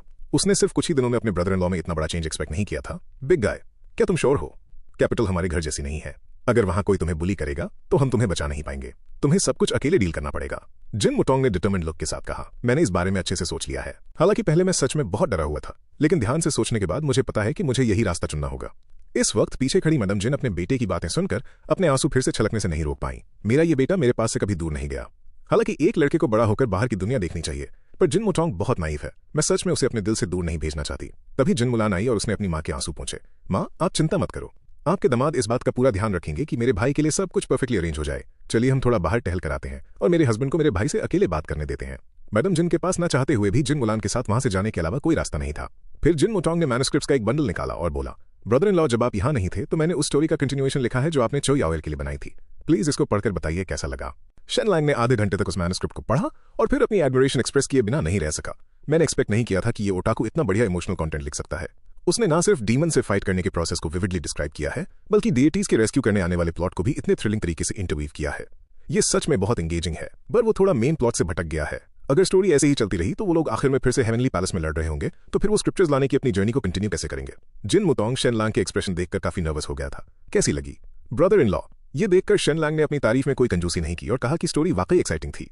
इनकरेज होकर जिन मुटोंग ने एक्साइटमेंट में कहा, ब्रदर इन लॉ, मैंने बुक्स लिखकर इंपीरियल एकेडमी में अपना नाम बनाने का प्लान बनाया है। अगर इस Journey of the Monkey to Obtain the Scriptures को मैं आगे कंटिन्यू करूं तो कैसा रहेगा? पर शेन लैंग ने उसे काउंटर करते हुए कहा, तुमने जो लिखा है वो अच्छा है, पर इस बुक को कंटिन्यू करने के लिए ये सूटेबल नहीं है। तुमने स्टोरी लाइन को बहुत ज्यादा वेंचफुल बना दिया है और इमोशंस भी बहुत इंटेंस हैं। शेन लैंग का क्रिटिक सुनकर जिन मुतोंग एक पंक्चर्ड बलून की तरह पिचक गया और बहुत उदास होकर बोला, ब्रदर इन लॉ, क्या आपको लगता है कि मेरी राइटिंग अच्छी नहीं है? शेन लैंग मुस्कुराया, बिल्कुल नहीं, ये बहुत अच्छी है, पर ये किसी दूसरे काम के लिए ज्यादा सूट करेगी। इधर आओ, मैं तुम्हें ओरल तरीके से पहला चैप्टर बताता हूँ। ये कहने के बाद वो बैठ गया। ये पहला चैप्टर लगभग 60,000 वर्ड से ज्यादा का होगा। तुम्हें इसे लिखने की जरूरत नहीं है, बस सारी डिटेल्स ध्यान से सुनना। अपने ब्रदर इन लॉ की रिक्वेस्ट सुनकर जिन मुतोंग तुरंत एक गुड लिसनर बन गया और बैठकर सीरियसली स्टोरी सुनने लगा। जैसे ही शेन लैंग ने नरेट करना शुरू किया, नई स्टोरी का पहला चैप्टर ऑफिशियली स्टार्ट हो गया। ब्राइटली शाइन कर रही उस टेस्टिंग मैजिक स्टील को देखते हुए, जिस पर डैजल करते हुए 5 बड़े कैरेक्टर्स में लिखा था पावर लेवल 3, उस जवान लड़के के चेहरे पर कोई एक्सप्रेशन नहीं था, पर उसके होठों पर खुद का मजाक उड़ाने वाली एक स्माइल थी। सच में ये एक नई स्टोरी थी जो शेन लैंग जिन मुतोंग के लिए लाया था, Battle Through the Heavens. Shen Lang जिस तरह से प्लॉट बता रहा था, उससे सुनकर जिन मुतोंग पूरी तरह कैप्टिवेट हो चुका था। ये स्टोरी सच में बहुत फैसिनेटिंग थी। जब नलन यनरन के एनलमेंट का सीन आया तो जिन मुतोंग को लगा जैसे उसने वही सीन देखा हो जब शुएली उनकी एंगेजमेंट तोड़ने के लिए काउंट्स मैंशन आई थी, और गुस्से से उसने अपने दांत पीस लिए। पर वो ये भी समझ गया था, जो कहावत मेरे ब्रदर इन लॉ ने मुझे सुनाई थी, 30 years in the east, 30 years in the west, do not bully the young and poor, असल में इसी बुक से आई है। शेन लैंग के लगभग कई घंटों तक ओरली नरेट करने के बाद स्टोरी का फर्स्ट चैप्टर फाइनली खत्म हुआ। फिर शेन लैंग ने जिन मुतोंग से दोबारा सीरियसली पूछा, बिग गाय, क्या तुम श्योर हो कि तुम इस स्टोरी को इंपीरियल एकेडमी में कंटिन्यू करना चाहते हो? जिन मुतोंग ने डिसाइसिवली फौरन रिप्लाई किया, इस जिंदगी में चाहे मैं कुछ और करूं या ना करूं, पर मैं इस बुक को एंड तक कंटिन्यू जरूर करूंगा। शेन लैंग ने उसे फिर याद दिलाया, अगर तुम इस वर्क को कंप्लीट कर लोगे तो तुम फ्यूचर में डेफिनेटली फेमस हो जाओगे। तुम सिर्फ इंपीरियल एकेडमी में ही पॉपुलर नहीं होगे, बल्कि तुम्हारा नाम पूरी कैपिटल में फैल जाएगा। हालांकि हो सकता है ये रेपुटेशन कुछ खास अच्छी ना हो। एक हाईली टॉक्सिक स्टोरी लिखने के लिए लोग शायद तुम्हें गालियां भी दें, यहां तक कि तुम्हें इंपीरियल एकेडमी के नाम पर धब्बा समझें। क्या तुम्हें इस बात से कोई फर्क नहीं पड़ता? फेमस होने की बात सुनकर जिन मुतोंग और भी एक्साइटेड हो गया। इससे कोई फर्क नहीं पड़ता कि वो एक अच्छी रेपुटेशन होगी या बुरी। जब तक मैं फेमस हो रहा हूं सब ठीक है, फिर इसके जरिए मैं बहुत से दोस्त बना पाऊंगा, और अगर मुझे इससे कोई बीवी भी मिल जाए तब तो क्या ही कहने। शेन लैंग हंसा और आगे बोला, बीवी का मिलना तो शायद मुश्किल है, पर तुम्हारे ऐसे बहुत से दोस्त जरूर बनेंगे जो पुअर स्टूडेंट्स होंगे। वो टॉप स्टूडेंट्स जो हाई स्कोर्स के साथ एग्जाम्स पास करते हैं, वो लोग शायद तुम्हारे साथ उठना बैठना पसंद नहीं करेंगे। जिन मुतोंग ने डिसमिसिवली कहा, इससे कोई फर्क नहीं पड़ता, आखिरकार मैं भी तो एक पुअर स्टूडेंट ही हूं। ब्रदर इन लॉ, प्लीज जल्दी से मेरे लिए इस स्टोरी का आउटलाइन और कैरेक्टर्स का डिस्क्रिप्शन तैयार कर दीजिए। मैं कैपिटल के रास्ते में इसकी कंटेंट के बारे में सोचूंगा, ताकि इंपीरियल एकेडमी पहुंचते ही मैं लिखना शुरू कर सकूं। अपने ब्रदर इन लॉ को इतना डिटर्मिन्ड देखकर शेन लैंग ने और हेजिटेट नहीं किया। उसने तुरंत अपने दिमाग में चल रहे कंटेंट का यूज करना शुरू किया और उसने बैटल थ्रू द हेवंस के पहले 1 मिलियन वर्ड्स का आउटलाइन ऑर्गेनाइज करके लिख दिया। थोड़ी देर बाद जिन मुतोंग उस स्क्रोल को किसी अनमोल खजाने की तरह अपने सीने से लगाए हुए था, और उसने शेन लैंग से पूरी डिटर्मिनेशन के साथ प्रॉमिस किया, मैं आपको निराश नहीं करूंगा ब्रदर इन लॉ। हालांकि ये बेवकूफी भरी सीरियसनेस सिर्फ 3 सेकंड ही टिकी और वो अचानक बोल पड़ा, ब्रदर इन लॉ, जब मेरी नई बुक पब्लिश होगी तो क्या मैं उसका टाइटल चेंज करके Boundless Romantic Affairs Battle Through the Heavens रख सकता हूं? ये सुनकर शेन लैंग वहीं पर गुस्सा हो गया। अभी तो बुक लिखी भी नहीं गई और तुम अभी से पॉपुलैरिटी की वेव पर सवार होने की सोच रहे हो? क्या तुम्हारा इस तरह से काम करने का प्लान है? लेकिन अगले ही सेकंड शेन लैंग को कुछ रियलाइज हुआ, कहीं तुम्हारा इसमें रोमांटिक सीन्स ऐड करने का प्लान तो नहीं है। इस वक्त जिन मुतोंग के चेहरे पर अचानक एक मिस्चीवियस ग्रिन आई और बोला, ब्रदर इन लॉ, इस स्टोरी में इतनी सारी ब्यूटीज होने के बावजूद अगर इसमें कुछ रोमांटिक सीन्स ना डालें तो क्या ये अफसोस की बात नहीं होगी? शेन लैंग पूरी तरह स्पीचलेस था, पर उसे लगा कि उसका ब्रदर इन लॉ भी पूरी तरह गलत नहीं था। वो सिर्फ इतना ही कह पाया, तुम ऐड कर सकते हो पर ज्यादा नहीं, और ये ध्यान रखना कि इससे बुक की मेन स्टोरी लाइन खराब नहीं होनी चाहिए। अपने ब्रदर इन लॉ का सपोर्ट मिलने के बाद जिन मुतोंग ने उस वक्त इंपीरियल एकेडमी जाने का अपना सारा डर एक तरफ रख दिया, यहां तक कि आगे आने वाली अपनी राइटिंग जर्नी के लिए भी एक्साइटेड फील करने लगा। वो लोग रात भर जागते रहे। शेन लैंग और उसके ब्रदर इन लॉ ने पूरी रात नए काम के बारे में डिस्कस करने में निकाल दी। मैडम जिन अपने बेटे के जाने से पहले उसके साथ कुछ वक्त बिताना चाहती थी, पर शेन लैंग और उसके बीच हो रही इतनी एंथुसियास्टिक डिस्कशन देखकर वो उन्हें इंटरप्ट नहीं करना चाहती थी। लगता है लड़का अपने ब्रदर इन लॉ के ज्यादा क्लोज है, पर यह अच्छी बात है। वो शेन लैंग से कुछ स्किल्स सीख सकता है। एक दिन यही चीज शायद उसकी जान भी बचा ले। इसी बीच क्लिफ वॉच आइलैंड के आसपास के पानी में अचानक से 10 पायरेट शिप्स आ धमकी। जिन शिंग ये देखकर तुरंत एक जोर की वार्निंग इशू करता है, ये जिन फैमिली की मैरिटाइम टेरिटरी है, यहाँ किसी भी शिप को आने की परमिशन नहीं है, वरना उन्हें बिना किसी रहम के मार दिया जाएगा। लेकिन उस वक्त सबसे आगे वाली पायरेट शिप से जोर जोर से हंसने की आवाजें आने लगी। चो शाओ डेक पर खड़ा था और एरोगेंटली कह रहा था, तुम लोग सच में जोकर्स हो। ये तुम्हारी जिन फैमिली की टेरिटरी होने की बात तो छोड़ ही दो। अगर चू फैमिली चाहे तो ये पूरा सी एरिया चू फैमिली का होगा। चो शाओ को इतना बोल्ड देखकर जिन शिंग ने तुरंत जिन फैमिली के वॉरशिप्स को चो शाओ की पायरेट शिप पर अटैक करने का ऑर्डर दे दिया। ये देखकर चो शाओ फिर से हंसने लगा, तुम इन टूटी फूटी कश्तियों को वॉरशिप्स कहने की हिम्मत कर रहे हो? ट्रूली तुम लोग अपने आप को कुछ ज्यादा ही ओवर एस्टिमेट कर रहे हो। आज मैं तुम्हें दिखाता हूं कि असली वॉरशिप्स क्या होती हैं। ये कहने के बाद चो शाओ ने जोर से अपनी क्रू को ऑर्डर्स दिए, सभी पायरेट्स बैटल के लिए तैयार हो जाओ। उसकी बात खत्म होते ही पायरेट्स ने अपने सारे क्रॉसबोज लोड कर लिए और जिन फैमिली की वॉरशिप्स पर एम लगा लिया। चो शाओ की वॉरशिप्स का सामना करते वक्त जिन शिंग अच्छी तरह जानता था कि जिन फैमिली की शिप्स उनके सामने कुछ भी नहीं है। चो शाओ का एरोज फायर करने का बस एक ऑर्डर और जिन साइड अनडाउटेडली कंप्लीटली एनाइलेट हो जाएगी। ना चाहते हुए भी उसे चो शाओ की शिप्स को आगे बढ़ने देना पड़ा। इस तरह चो शाओ ने उन 10 वॉरशिप्स को नेचुरली लीड करते हुए पूरी शान से क्लिफ वॉच आइलैंड के डॉक पर एंट्री मार ली। क्लिफ वॉच आइलैंड, जिसे गोल्डन आइलैंड भी कहा जाता है, उसकी ये बैटल शेन लैंग की प्लानिंग के अंडर अपने क्लाइमैक्स पर पहुंचने ही वाली थी। और ये इडियट चाओ शाओ, जो अपने लोअर हाफ से सोचता है, वो अभी भी यही मान रहा था कि मिथिकल टर्टल काउंट उससे डर गए हैं और इसी डर की वजह से उसे इस आइलैंड पर आने की परमिशन मिली है। जैसे ही वो आइलैंड पर आया, उसने अपनी बड़ी सी स्वॉर्ड निकाली और बड़ी बड़ी बातें करते हुए मिथिकल टर्टल काउंट और शेन लैंग को उससे आकर मिलने के लिए कहने लगा। उसे इस बात का जरा भी अंदाजा नहीं था कि मिथिकल टर्टल काउंट काफी देर से छुपकर उन्हें ऑब्जर्व कर रहे थे। शेन लैंग सच में प्रोफेटिक है। ये बड़ी मछली चो शाओ सच में जाल में फंस गई है। वो न सिर्फ खुद यहाँ आया है, बल्कि अपने साथ कई हजार पायरेट्स और 10 बड़ी वॉरशिप्स भी लाया है। हमारे प्लान के अकॉर्डिंग इन वॉरशिप्स को नेचुरली कैप्चर करना ही है। पर क्या सच में इन हजारों पायरेट्स के लिए हमें शेन लैंग की इंस्ट्रक्शंस फॉलो करनी चाहिए कि इन सब का सर काटकर चो तियानवे को भेज दिया जाए? अपने सामने इस एरोगेंट चो शाओ को देखते हुए मिथिकल टर्टल काउंट ने ज्यादा कुछ नहीं कहा और सीधा बाहर निकल आए। उन्हें देखते ही चो शाओ ने तुरंत पूछा, जिन्सहुओ, मैंने सुना है कि तुम्हारे क्लिफ वॉच आइलैंड पर गोल्ड निकला है, क्या तुम मुझे जल्दी से नहीं दिखाओगे? मिथिकल टर्टल काउंट ने इस सवाल का जवाब नहीं दिया और बात घुमाते हुए बोले, क्योंकि यंग मास्टर चू आ ही गए हैं तो हमें गोल्ड माइन देखने की जल्दी नहीं करनी चाहिए। आप लोग एक लंबा सफर तय करके आए हैं, आप थक गए होंगे, क्यों ना पहले थोड़ा आराम कर लिया जाए? ये कहने के बाद उन्होंने जिन शीइंग को ऑर्डर दिया कि वो इन सबको न्यूली बिल्ड बैरक्स में आराम करने के लिए ले जाए। चो शाओ मिथिकल टर्टल काउंट का ये इंग्रेशिएटिंग मैनर देखकर अपने आप में ही बहुत खुश फील कर रहा था। मेरे फादर और हजारों पायरेट्स मेरे पीछे खड़े हैं। जिन फैमिली अब सिर्फ मुझे खुश करने की कोशिश ही कर सकती है। मिथिकल टर्टल काउंट मेरा एक बाल भी बांका करने की हिम्मत नहीं करेंगे। कुछ ही देर में वो लोग रेस्ट एरिया में पहुंच गए। वहां की वेल इक्विप्ड फैसिलिटीज देखते ही चो शाओ ने इमीडिएटली उन पर अपना हक जमा लिया। भाइयों, ये बैरक्स मिथिकल टर्टल काउंट ने स्पेशली हमारे लिए बनवाए हैं। क्या तुम लोग उनकी इस मेहरबानी के लिए काउंट को थैंक यू नहीं कहोगे? जैसे ही चो शाओ की बात खत्म हुई, सारे पायरेट्स खुशी से पागल होने लगे। इस वक्त जिन शींग और 2 गार्ड्स इन पायरेट्स की लालची शक्लें देखकर सोचने लगे कि काश वो इन सबको यहीं इमीडिएटली मार सकते। लेकिन जिन शींग जानता था कि काउंट के दूसरे प्लान्स हैं और वक्त से पहले उन्हें अलर्ट होने से बचाने के लिए उसने अपना गुस्सा कंट्रोल करने की एडवाइस दी और उन 2 गार्ड्स के साथ वहां से निकल गया। पर चो शाओ को मिथिकल टर्टल काउंट के ये सारे एक्शंस उनके डर का सबूत लग रहे थे। इसके बाद तो उसकी हरकतें और भी ज्यादा आउटरेजियस होने लगी और वो अपनी हद पार करने लगा। उसने न सिर्फ काउंट से जिन मुलान को वहां लाने की डिमांड की ताकि वो उसके साथ बैठकर ड्रिंक कर सके, बल्कि उसने एक्सप्लिसिटली जिन सोर्ड लेडी को एज अ गिफ्ट मांग लिया। कैजुअल दिखने की एक्टिंग करते हुए वो इसके बाद आइलैंड के कंस्ट्रक्शन साइट पर चला गया। वहां इतनी लार्ज स्केल कंस्ट्रक्शन देखकर चो शाओ का इस आइलैंड पर गोल्ड माइन होने का शक और भी पक्का हो गया। डॉक और कैसल बनाने के लिए इतनी बड़ी अमाउंट में मनी और ड्रेन का खर्चा और पूरे काउंट्स मैंशन को ऑलमोस्ट क्लिफ वॉच आइलैंड पर शिफ्ट कर देना, ये साफ इशारा करता है कि इस आइलैंड पर एक गोल्ड माइन है। पर मिथिकल टर्टल काउंट मेरी बाकी सारी डिमांड्स मान रहे हैं, सिवाय इस माइन को विजिट करने के। इस चीज को वो स्ट्रांगली ऑब्स्ट्रक्ट कर रहे हैं।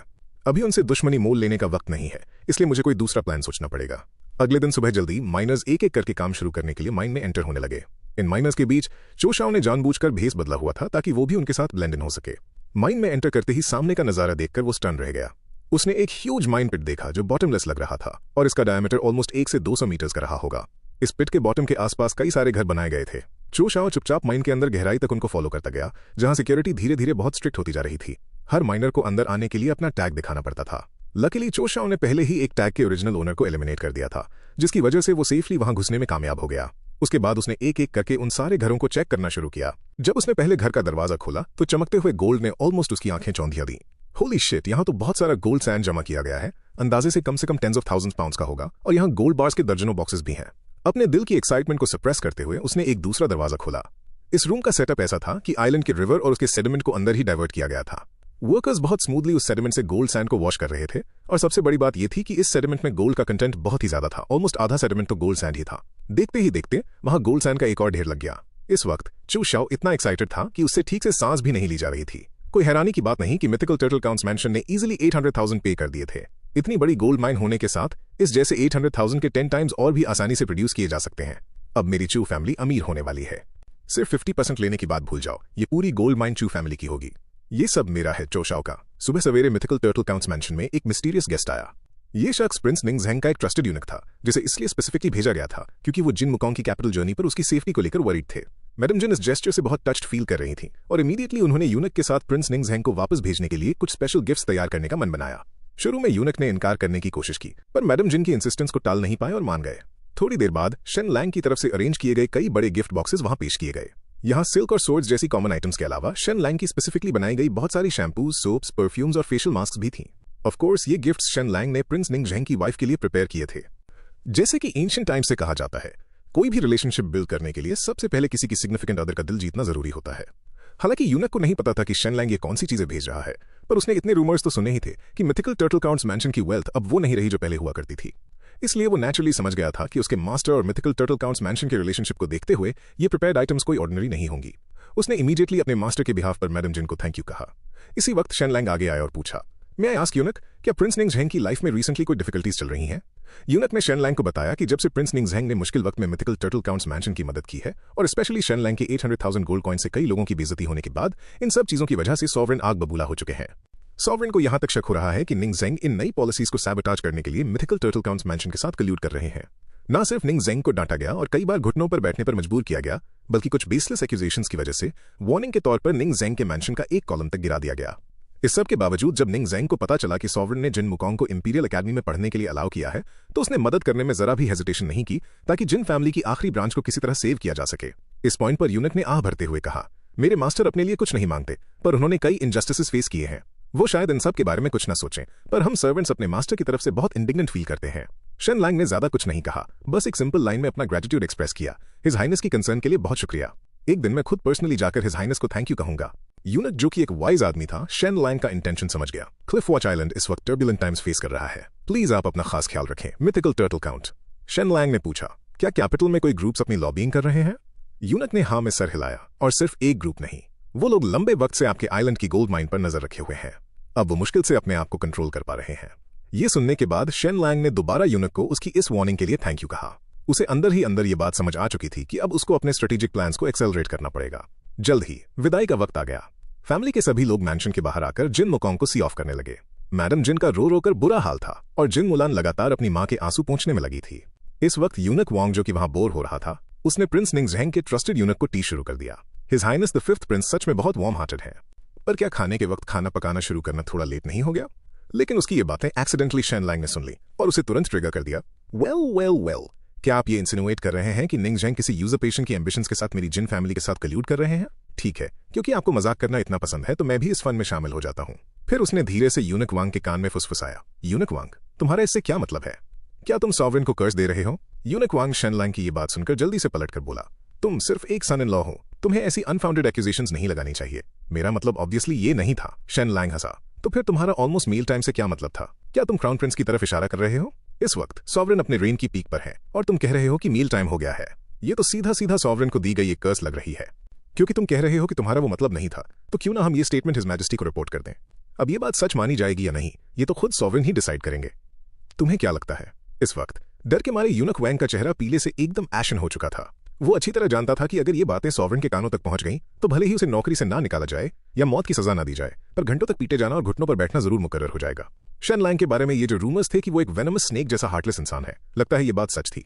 ये एक ऐसा शख्स है जिसे प्रोवोक नहीं किया जाना चाहिए और ना ही ऐसी हिम्मत करनी चाहिए। यूनक वैंग की आगे शेन लैंग के सामने एक वर्ड भी बोलने की हिम्मत नहीं हुई। उसने जल्दबाजी में किसी को बुलाकर जिन मुकोंग को कैरेज में बैठने और वहां से निकलने का ऑर्डर दिया। ऑफिशियल कैरेज को वहां से जाते हुए देखकर जिन मुलान बहुत अपसेट फील कर रही थी और मैडम जिन तो इतना रो रही थी कि उनसे सांस भी नहीं ली जा रही थी। शेन लैंग भी उदास था, पर उसकी उदासी का रीजन कुछ और ही था।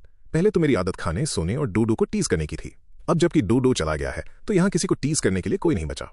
मुड़कर देखा तो उसकी मदर इन लॉ होशो हवास खो बैठी थी। शेन लैंग जल्दी से आगे गया और उन्हें कंफर्ट करने लगा, मैं खुद पर्सनली कैपिटल जाऊंगा और ब्रदर इन लॉ को वापस लेकर आऊंगा। अगले दिन सुबह जल्दी शेन लैंग ने भी निकलने की तैयारी शुरू कर दी।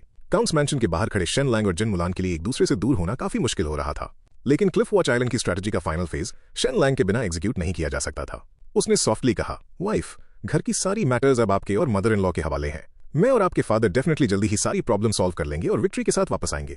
ये कहने के बाद वो हुआंग फेंग के साथ वहां से निकल गया और जिन मुलान की नजरें बस उन्हें देखती रह गईं। शाम तक Shen Lang Cliff Watch Island पहुंच गया। वहां उतरते ही वो तुरंत मिथिकल टर्टल काउंट के रूम में गया। फादर इन लॉ, जब मैं न्यूली बिल्ट बैरक से गुजर रहा था, मैंने कई पायरेट्स को देखा। क्या चौ शाओ आ गया है? मिथिकल टर्टल काउंट ने शेन लैंग को बताया। चौ शाओ कुछ दिन पहले ही आइलैंड पर आ गया था। वो यहाँ बहुत ही एरोगेंट तरीके से बिहेव कर रहा है, जिस वजह से लोगों में गुस्सा भरा हुआ है। पर मैंने तुम्हारे प्लान को फॉलो किया और चो शाओ को माइन के अंदर जाने दिया। गोल देखने के बाद उसने ऑलरेडी 1 डजन से ज्यादा पायरेट्स को वापस फ्यूरियस टाइड सिटी रिपोर्ट करने के लिए भेज दिया है। मुझे लगता है चो टियानवे जल्दी ही अपना कोई मूव चलेगा। ये सुनते ही शेन लैंग के चेहरे पर तुरंत एक स्लाई स्माइल आ गई। फादर इन लॉ, आज रात हम चो शाओ के लिए एक बैंकेट होस्ट करेंगे। अब जबकि पिक को अच्छी तरह खिला पिलाकर मोटा कर दिया गया है, तो अब टाइम आ गया है स्लॉटर हाउस भेजने का। इसी दौरान चो टियानवे क्लिफ वॉच आइलैंड पर बनी उस गोल्ड माइन की न्यूज सुनकर बहुत ज्यादा इलेटेड था। उसे इस मैसेज के कंटेंट पर ऑलमोस्ट यकीन ही नहीं हो रहा था। जिन फैमिली ने वाकई में इतनी मैसिव गोल्ड माइन ढूंढ निकाली है। लेकिन अपनी इस एक्साइटमेंट को थोड़ा काम करने के बाद चो टियानवे को कुछ गड़बड़ फील होने लगी। तुम्हें पता होना चाहिए, एक नॉर्मल गोल्ड माइन से साल भर में ज्यादा से ज्यादा 50,000 गोल्ड कॉइन्स निकाले जा सकते हैं, पर अब जिन फैमिली ने सिर्फ कुछ ही महीनों में 1 मिलियन से ज्यादा गोल्ड कॉइन्स एक्सट्रैक्ट कर लिए हैं। इतनी हाई आउटपुट देखने के बाद इजीली किसी का भी दिमाग खराब हो सकता है और रिलैक्स फील करना मुश्किल है। बहुत देर सोचने के बाद चो टियानवे ने तुरंत अपने अल्केमिस्ट मास्टर जांग को बुलाने का ऑर्डर दिया। थोड़ी देर बाद सारी बात समझने के बाद मास्टर ज़्यांग ने केयरफुली उस माइन के गोल्ड को एग्जामिन करना शुरू किया।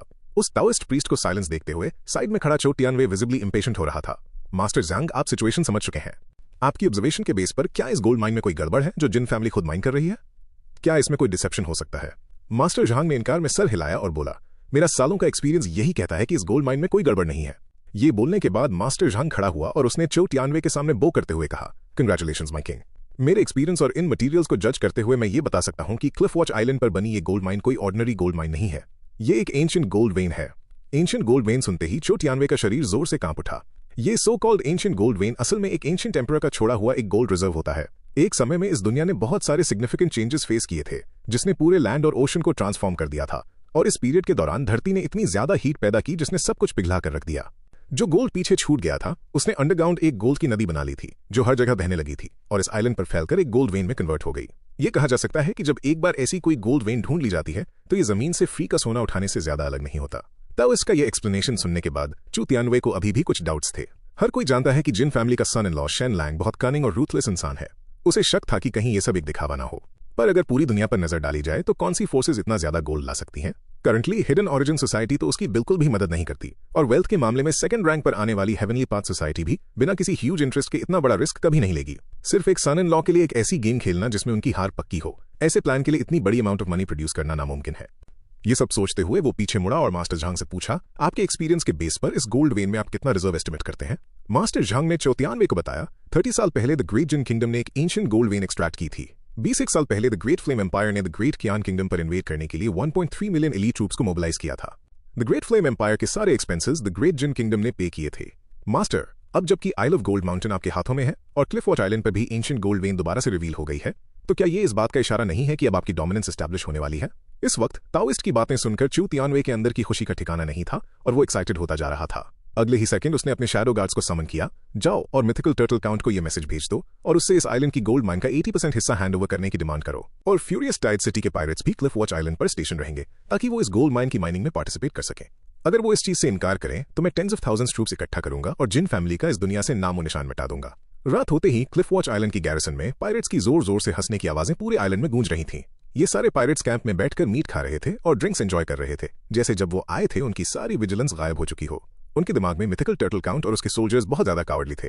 पायरेट्स ने उन सोल्जर्स के खाने पीने का सारा सामान चुरा लिया था, यहाँ तक कि मीट और वाइन भी छीनकर उन्हें उनकी ही बैरक से बाहर निकाल दिया था। और इस सब के बावजूद मिथिकल टर्टल काउंट इन सब के खिलाफ एक भी शब्द बोलने की हिम्मत नहीं जुटा पा रहे थे। कैंप के बाहर एक बोन चिलिंग ठंडी हवा चल रही थी और मिथिकल टर्टल काउंट्स मैंशन के सोल्जर्स बस उस पहाड़ की चोटी पर सिकुड़ कर बैठे थे, सस्ता अनाज खा रहे थे और प्लेन वाटर पी रहे थे, जबकि कैंप के अंदर से उनका मजाक उड़ाते हुए हंसने की आवाजें आ रही थीं। ये कंट्रास्ट सच में बहुत ज्यादा अनबेरेबल था। इस वक्त कुछ ड्रंक पायरेट्स वहां बैरक से निकलते हुए काउंट्स मैंशन के सोल्जर्स पर चिल्लाने लगे, तुम्हारा ये मिथिकल टर्टल काउंट तो बड़ा ही डरपोक निकला, अपने एंसेस्टर्स के नाम पर सच में एक डिस्ग्रेस है। तुम सब भाई ऐसे डरपोक को फॉलो कर रहे हो, इन सब का क्या फायदा? उससे तो बेहतर है हमारे साथ उन पायरेट्स की लिस्ट में ज्वाइन हो जाओ और जिंदगी का असली मजा लो। ये नोबल सारे के सारे सिर्फ उनको बुली करते हैं जो उनसे डरते हैं। आज रात हमारे यंग मास्टर चौ शाओ को तुम्हारे मिथिकल टर्टल काउंट ने खुद ड्रिंक के लिए इनवाइट किया है। क्या पता उस मिथिकल टर्टल काउंट ने हमारे यंग मास्टर को प्लीज करने के लिए उस शेन लैंग को उसके साथ उस रात को गुजारने के लिए तक ऑफर कर दिया हो। इन जानवरों के ताने सुनकर सारे सोल्जर्स गुस्से में अपने दांत पीस रहे थे, पर वो जानते थे कि अभी बस उन्हें इस गुस्से को कंट्रोल करके रखना है ताकि यंग मास्टर का पूरा प्लान बर्बाद न हो जाए। इसलिए ना चाहते हुए भी उन्हें ये कड़वा घूंट पीना पड़ा। वहीं दूसरी तरफ मिथिकल टर्टल काउंट के रिसेप्शन हॉल में काउंट और शेन लैंग दोनों मिलकर चू शाओ के लिए एक बैंकेट होस्ट कर रहे थे। हालांकि चाओ शाओ हमेशा बहुत एरोगेंट और डोमिनियरिंग नेचर का था, पर दिल से वो बहुत ही कनिंग और सस्पिशियस किस्म का इंसान था। इस बैंकेट के लिए वो अपना खुद का खाना लाया था और मिथिकल टर्टल काउंट की तरफ से सर्व किए गए किसी भी मीट और वाइन को हाथ तक नहीं लगाया। यहाँ तक कि चाओ शाओ अपने अल्कोहल इंटेक को भी केयरफुली कंट्रोल कर रहा था और हमेशा अपने होश और हवास मेंटेन रख रहा था। शेन लैंग ये सब समझ गया। चू शाओ को इस बात का डर है कि कहीं हम उसके ड्रिंक्स में नशे की दवा न मिला दें। वो ये चाहता है कि किसी भी अटैक के सामने खुद को डिफेंड करने के लिए वो हमेशा रेडी रहे। इसी वक्त चाओ शाओ डिससैटिस्फाइड सा लगते हुए डायरेक्टली शेन लैंग से पूछा, शेन लैंग, मैं क्लिफ वॉच आइलैंड पर इतने दिनों से हूं और तुमने तब से अब तक मुझे अपनी शक्ल तक नहीं दिखाई, क्या तुम मुझे सीरियसली नहीं लेते? पर जैसे ही उसने ये बोलना खत्म किया, शेन लैंग ने बस थोड़ा सा अपना सर झुकाया और उसके चेहरे पर एक डिफिकल्ट टू एक्सप्रेस एक्सप्रेशन आया और उसने एक वर्ड भी नहीं बोला। शेन लैंग को इस तरह बिहेव करते देख क्यू शाओ तुरंत गुस्से से आग बबूला हो गया और टेबल पर जोर से मुक्का मारते हुए चिल्लाया, शेन लैंग, तुम्हारी हिम्मत कैसे हुई मुझे इस तरह डिसरिस्पेक्ट करने की? शेन लैंग के पास कोई रास्ता नहीं बचा था, इसलिए उसने ना चाहते हुए भी अपने कपड़े खोलकर एक्सप्लेन किया, यंग मास्टर प्लीज अपना गुस्सा शांत करें। मुझे हाल ही में एक टाइग्रेस ने बुरी तरह से इंजर्ड कर दिया था और मैं बिस्तर से उठने के लायक भी नहीं बचा था, पर जब मुझे पता चला कि आप क्लिफ वॉच आइलैंड पर हैं तो मैं खुद से जबरदस्ती करके यहाँ आया हूँ। क्यू शाओ आगे बढ़ा और शेन लैंग के स्कार्स को देखते हुए हैरानी से पूछा, क्या ये जिन मुलान का काम है? शेन लॉन्ग ने अपने कपड़े पहने और सर हिलाते हुए कहा, नहीं, ये एक दूसरी फीमेल टिरानोसॉरस की हरकत है। ये सुनकर क्यू शाओ जोर से हंसने लगा। बहुत बढ़िया शेन लॉन्ग, मैंने ये एक्सपेक्ट नहीं किया था कि जिन मुलान को ना पाने की वजह से तुम इतने डेस्परेट हो जाओगे कि बाहर किसी इतनी रफ और वाइल्ड औरत को ढूंढ लोगे। इस वक्त शेन लॉन्ग ने गुस्से की एक्टिंग करते हुए काउंटर किया, यंग मार्कीज, हमारी जिन फैमिली ने आपकी चू फैमिली को हमेशा रिस्पेक्ट दी है। मैं अपनी तरफ होने वाली आपकी रूडनेस बर्दाश्त कर सकता हूं, पर क्या आप प्लीज अपने पायरेट्स को डिसिप्लिन में रहना सिखाएंगे? हमारी पेशेंस को बार बार चैलेंज करना बंद करें। शेन लॉन्ग के मुंह से खुद को यंग मार्की सुनकर क्यू शाओ एक पल के लिए स्टन रह गया और फिर उसे एक अनडिनाइबल खुशी फील हुई। लगता है जिन फैमिली को पता चल गया है कि मेरे फादर फ्यूरियस टाइप्स मार्कीज बनने वाले हैं। तभी तो ये छोटा कीड़ा शेन लॉन्ग मेरे सामने इतनी रिस्पेक्ट दिखा रहा है और मुझे मस्का लगा रहा है। अपनी हद पार करने की हिम्मत नहीं कर रहा। ये सोचते हुए क्यू शाओ और भी ज्यादा एरोगेंट हो गया। अगर तुम टॉलरेट नहीं कर सकते तो अटैक करो। हम दोबारा वैसी ही एक ग्रेट बैटल लड़ सकते हैं जैसी 20 साल पहले हुई थी। क्यू शाओ की बातें सुनकर मिथिकल टर्टल काउंट जल्दी से मामला शांत करने के लिए आगे आए। ये सब पुरानी बातें हैं, इन्हें दोबारा क्यों उठाना, यंग मास्टर चो शाओ? मिथिकल टर्टल काउंट को इस तरह कावर्डली बिहेव करते देख क्यू शाओ और भी वाइल्ड होकर हंसने लगा। मिथिकल टर्टल काउंट, 20 साल पहले मेरी चू फैमिली का सबसे वीकेस्ट टाइम था। उस वक्त तुम्हारे फादर जिन यू काउंट ने 10,000 से ज्यादा ट्रूप्स के साथ मेरे थंडरस आइल पर अटैक किया था, पर अनफॉर्चुनेटली आखिर में उसकी पूरी आर्मी मारी गई। अब तुम्हारी जिन फैमिली की मिलिट्री स्ट्रेंथ उस वक्त के 1/3 से भी कम है, जबकि हमारी चू फैमिली कई गुना बड़ी हो चुकी है। इस गैप के साथ तुम्हारे पास ऐसी कौन सी ताकत है जिससे तुम मेरे साथ टर्म्स नेगोशिएट कर सको? अपनी सिचुएशन मत भूलो। अगर हम 30,000 ट्रूप्स लेकर जिन फैमिली पर अटैक करते हैं तो तुम्हारी मदद करने की हिम्मत कौन करेगा? क्या वो नोबल्स आएंगे जो कछुए की तरह अपना सर अंदर कर लेते हैं, या फिर सॉवरेन तुम्हारी मदद करेंगे? इन बातों पर मिथिकल टर्टल काउंट और शेन लॉन्ग के चेहरे एक्शन पर गए थे और वो धीमी आवाज में बोले, पीस इज मोस्ट प्रेशियस। उनका रिएक्शन देखकर क्यू शाओ ने स्नेयर करते हुए कहा, तुम पीस चाहते हो? ये इम्पॉसिबल नहीं है, पर यह जिन फैमिली की सिंसेरिटी पर डिपेंड करेगा। शेन लॉन्ग ने पीले चेहरे के साथ क्यू शाओ की तरफ देखा। यंग मार्किस, अपनी सिंसेरिटी प्रूव करने के लिए हमारी जिन फैमिली चो फैमिली को बिना किसी चार्ज के हर साल 20,000 गोल्ड कॉइन्स देने को तैयार है। क्या आपको लगता है कि ये एक्सेप्टेबल है? ये फिगर सुनते ही क्यू शाओ तुरंत गुस्से से फट पड़ा और उसने वायलेंटली अपना वाइन कप शेन लॉन्ग की तरफ फेंका। हुआंग फेंग ने क्विक रिएक्शन दिखाते हुए उसे ब्लॉक कर दिया और शेन लॉन्ग को डिजास्टर से बचा लिया। शेन लॉन्ग वॉल पैनल में घुसे उस वाइन कप को देखकर कोल्ड स्वेट से भीग गया था। ये इंसान सच में एक बीस्ट है, उसके एक्शन सच में बहुत रूथलेस हैं। इसी बीच गुस्से से भरे हुए चेहरे के साथ क्यू शाओ चिल्लाया, तुम्हारी जिन फैमिली साल का 20,000 गोल्ड कॉइन्स ऑफर कर रही है, क्या तुम मुझे कोई बेगर समझ रहे हो? इस वक्त शेन लॉन्ग ने अपने फादर इन लॉ की तरफ देखा, पर मिथिकल टर्टल काउंट ने अपनी आंखें झुका ली और हल्के से अपना सर हिलाया। शेन लॉन्ग तुरंत समझ गया, लगता है मेरे फादर इन लॉ का मानना है कि जिन फैमिली के 3 टॉप एक्सपर्ट्स को लगाने के बावजूद क्यू शाओ को हराना मुश्किल होगा, और बाहर हजारों पायरेट्स होने के बावजूद हमारी मिलिट्री पावर उनसे कम्पीट नहीं कर सकती। इसलिए शेन लॉन्ग ने क्यू शाओ को अपीस करने के लिए जल्दी से अपने चेहरे पर स्माइल लाई, ये इंडिकेट करते हुए कि सब कुछ दोबारा डिस्कस किया जा सकता है। फिर उसने एक सर्वेंट को क्यू शाओ के लिए एक नया वाइन कप लाने के लिए कहा। क्यू शाओ ने सीधा इनकार कर दिया, नहीं, इसकी जरूरत नहीं है, मैं अपने साथ कुछ लाया हूं। शेन लॉन्ग ने मजाकिया अंदाज में पूछा, आप इतने सस्पिशियस क्यों हैं यंग मार्किस? आपके पीछे फ्यूरियस टाइड सिटी और हजारों ट्रूप्स हैं, हम आपको नुकसान पहुंचाने की हिम्मत कैसे कर सकते हैं? क्यू शाओ ने अपनी खुद की वाइन ग्लास में डाली और सीधा बोला, तुम शेन लॉन्ग अपने कनिंग और रूथलेस नेचर के लिए फेमसली जाने जाते हो, बेहतर होगा मैं केयरफुल रहूं। फिर शेन लॉन्ग ने सर्वेंट्स को अलग अलग रेयर डेलिकेसीज तैयार करने का इंस्ट्रक्शन दिया। ये कैवियर है, बहुत रेयर और कीमती, जल्दी से इसे यंग मार्की के पास ले जाओ। नहीं शुक्रिया, मेरी इसे खाने की हिम्मत नहीं है। उसने अपने खुद के मीट का एक स्लाइस काटा और अपने मुंह में रखते हुए आगे बोला, शेन लॉन्ग अपना एफर्ट वेस्ट मत करो। मैंने जिन मुलान को ह्यूमिलिएट किया है, तुम्हारी जिन फैमिली के कुओं में जहर मिलाया है, मैंने ये सब किया है, और मैं जानता हूं कि तुम मुझसे डीपली नफरत करते हो, पर फिर भी तुम मुझे टच नहीं कर सकते। लेकिन मैं फिर भी तुम्हें अपने पास आने का कोई चांस नहीं दूंगा। और हाँ, तुमने 20,000 गोल्ड कॉइन्स हर साल कहा, क्या तुम मुझे कोई फूल समझते हो? क्या तुम्हें सच में लगता है कि मुझे नहीं पता कि क्लिफ वॉच आइलैंड पर एक बड़ी गोल्ड माइन है? इसलिए यहाँ कोई नेगोशिएशन नहीं होगी, सिर्फ डिक्लेरेशन होगी। हम चू फैमिली को क्लिफ वॉच आइलैंड पर मौजूद गोल्ड माइन का 80% हिस्सा चाहिए, और हम अपने ट्रूप्स भी यहीं स्टेशन करेंगे और खुद माइन करेंगे। ये सुनकर शेन लॉन्ग एक्साइटेड होकर खड़ा हुआ और चिल्लाया, यंग मास्टर चू, आप कुछ ज्यादा ही हद पार कर रहे हैं। भले ही आइलैंड पर एक गोल्ड माइन हो, क्या आपको सच में लगता है कि आप बस ऐसे ही 80% ले सकते हैं? क्या ये मांग कुछ ज्यादा नहीं हो गई? क्यू शाओ शेन लॉन्ग की फ्रस्ट्रेशन देखकर खुशी से हंसने लगा, मैं यहाँ तुमसे नेगोशिएट करने नहीं आया हूँ, मैं सिर्फ तुम्हें इन्फॉर्म कर रहा हूँ। या तो मान जाओ, या फिर मेरे हजारों ट्रूप्स को क्लिफ वॉच आइलैंड पर स्टॉर्म करने दो और जिन फैमिली को कंप्लीटली एनाइलेट कर दूंगा। और हाँ, मेरे हर भाई को एक औरत चाहिए। मिथिकल टर्टल काउंट, 5 दिन के अंदर तुम्हें हमें 500 ब्यूटीफुल औरतें भेजनी होंगी। और सबसे इंपॉर्टेंट बात, वो जिन सोड लेडी मुझे चाहिए। मैं शेन लॉन्ग के सामने उसके साथ अपनी मर्जी करना चाहता हूँ। क्यू शाओ को इतना एक्सट्रीम लेवल पर एरोगेंट देखकर मिथिकल टर्टल काउंट और शेन लॉन्ग गुस्से से कांपने लगे। उनका दिल कर रहा था कि इस काउंटरल के तुरंत टुकड़े टुकड़े कर दें। अचानक क्यू शाओ को कमरा बहुत ज्यादा हॉट फील होने लगा, पर उसने इस पर ज्यादा ध्यान नहीं दिया, ये सोचते हुए कि चारकोल फायर कुछ ज्यादा ही स्ट्रांग थी, और उसने वहां से जाने के बारे में सोचा। इस वक्त शेन लॉन्ग ने जल्दी से उसे रोका, लगभग प्लीडिंग टोन में बोला, यंग मार्की, प्लीज इतनी जल्दी मत जाइए। चलिए दोबारा बात करते हैं, क्योंकि ये एक पार्टनरशिप है तो हम 50-50 स्प्लिट कैसे कर सकते हैं? अगर आप मान जाते हैं तो हम टोकन ऑफ सिंसेरिटी के तौर पर 200,000 गोल्ड तुरंत देने को तैयार हैं। ये सुनकर क्यू शाओ की आंखें चमक उठी। पर उसका लालच उसे सिर्फ 200,000 गोल्ड पर सेटल होने की इजाजत नहीं दे रहा था। शेन लॉन्ग, मुझे ये मत बोलना कि मैंने तुम्हें चांस नहीं दिया। 30-70 split plus 500,000 gold. Q Shao की बात सुनकर शेन लॉन्ग का एक्सप्रेशन चेंज हो गया। यंग मार्की, क्या ये डिमांड कुछ ज्यादा नहीं हो गई? और वैसे भी हम इतना सारा गोल्ड एक बार में प्रोड्यूस नहीं कर सकते। लेकिन क्यू शाओ ने उन्हें रिफ्यूज करने का चांस नहीं दिया। तुम्हारे पास सोचने के लिए सिर्फ एक इंसेंस स्टिक जलने तक का वक्त है। अगर तुम नहीं मानते तो फिर इंतजार करो कि कब मेरे फादर एक बड़ी आर्मी इकट्ठा करके क्लिफ वॉच आइलैंड पर अटैक करेंगे। ये देखकर शेन लॉन्ग डर के मारे अपने हाथ हिलाते हुए बोला, ठीक है यंग मार्की, बस 1 मिनट वेट कीजिए, हमें डिस्कस करने दीजिए। जिन फैमिली के इन 2 लोगों को आपस में डिस्कस करता देख क्यू शाओ वापस बैठ गया और उनके डिसीजन का वेट करने लगा। पर उस रूम की हीट लग रहा था कि और भी इंटेंस होती जा रही थी और उसकी बॉडी पर आ रहा पसीना उसे और भी ज्यादा गर्म फील करवा रहा था।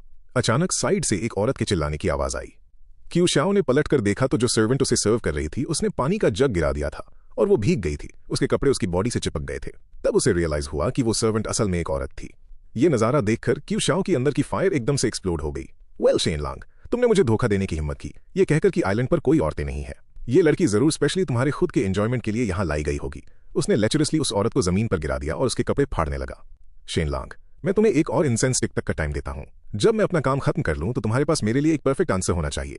ये कहते हुए उसने उस औरत का अंडरगारमेंट उठाया और गहरी सांस लेते हुए उसे सूंघा। डिलिशियस, सच में डिलिशियस। उसके पीछे शेन लॉन्ग अब अनकंट्रोलेबली कांप रहा था।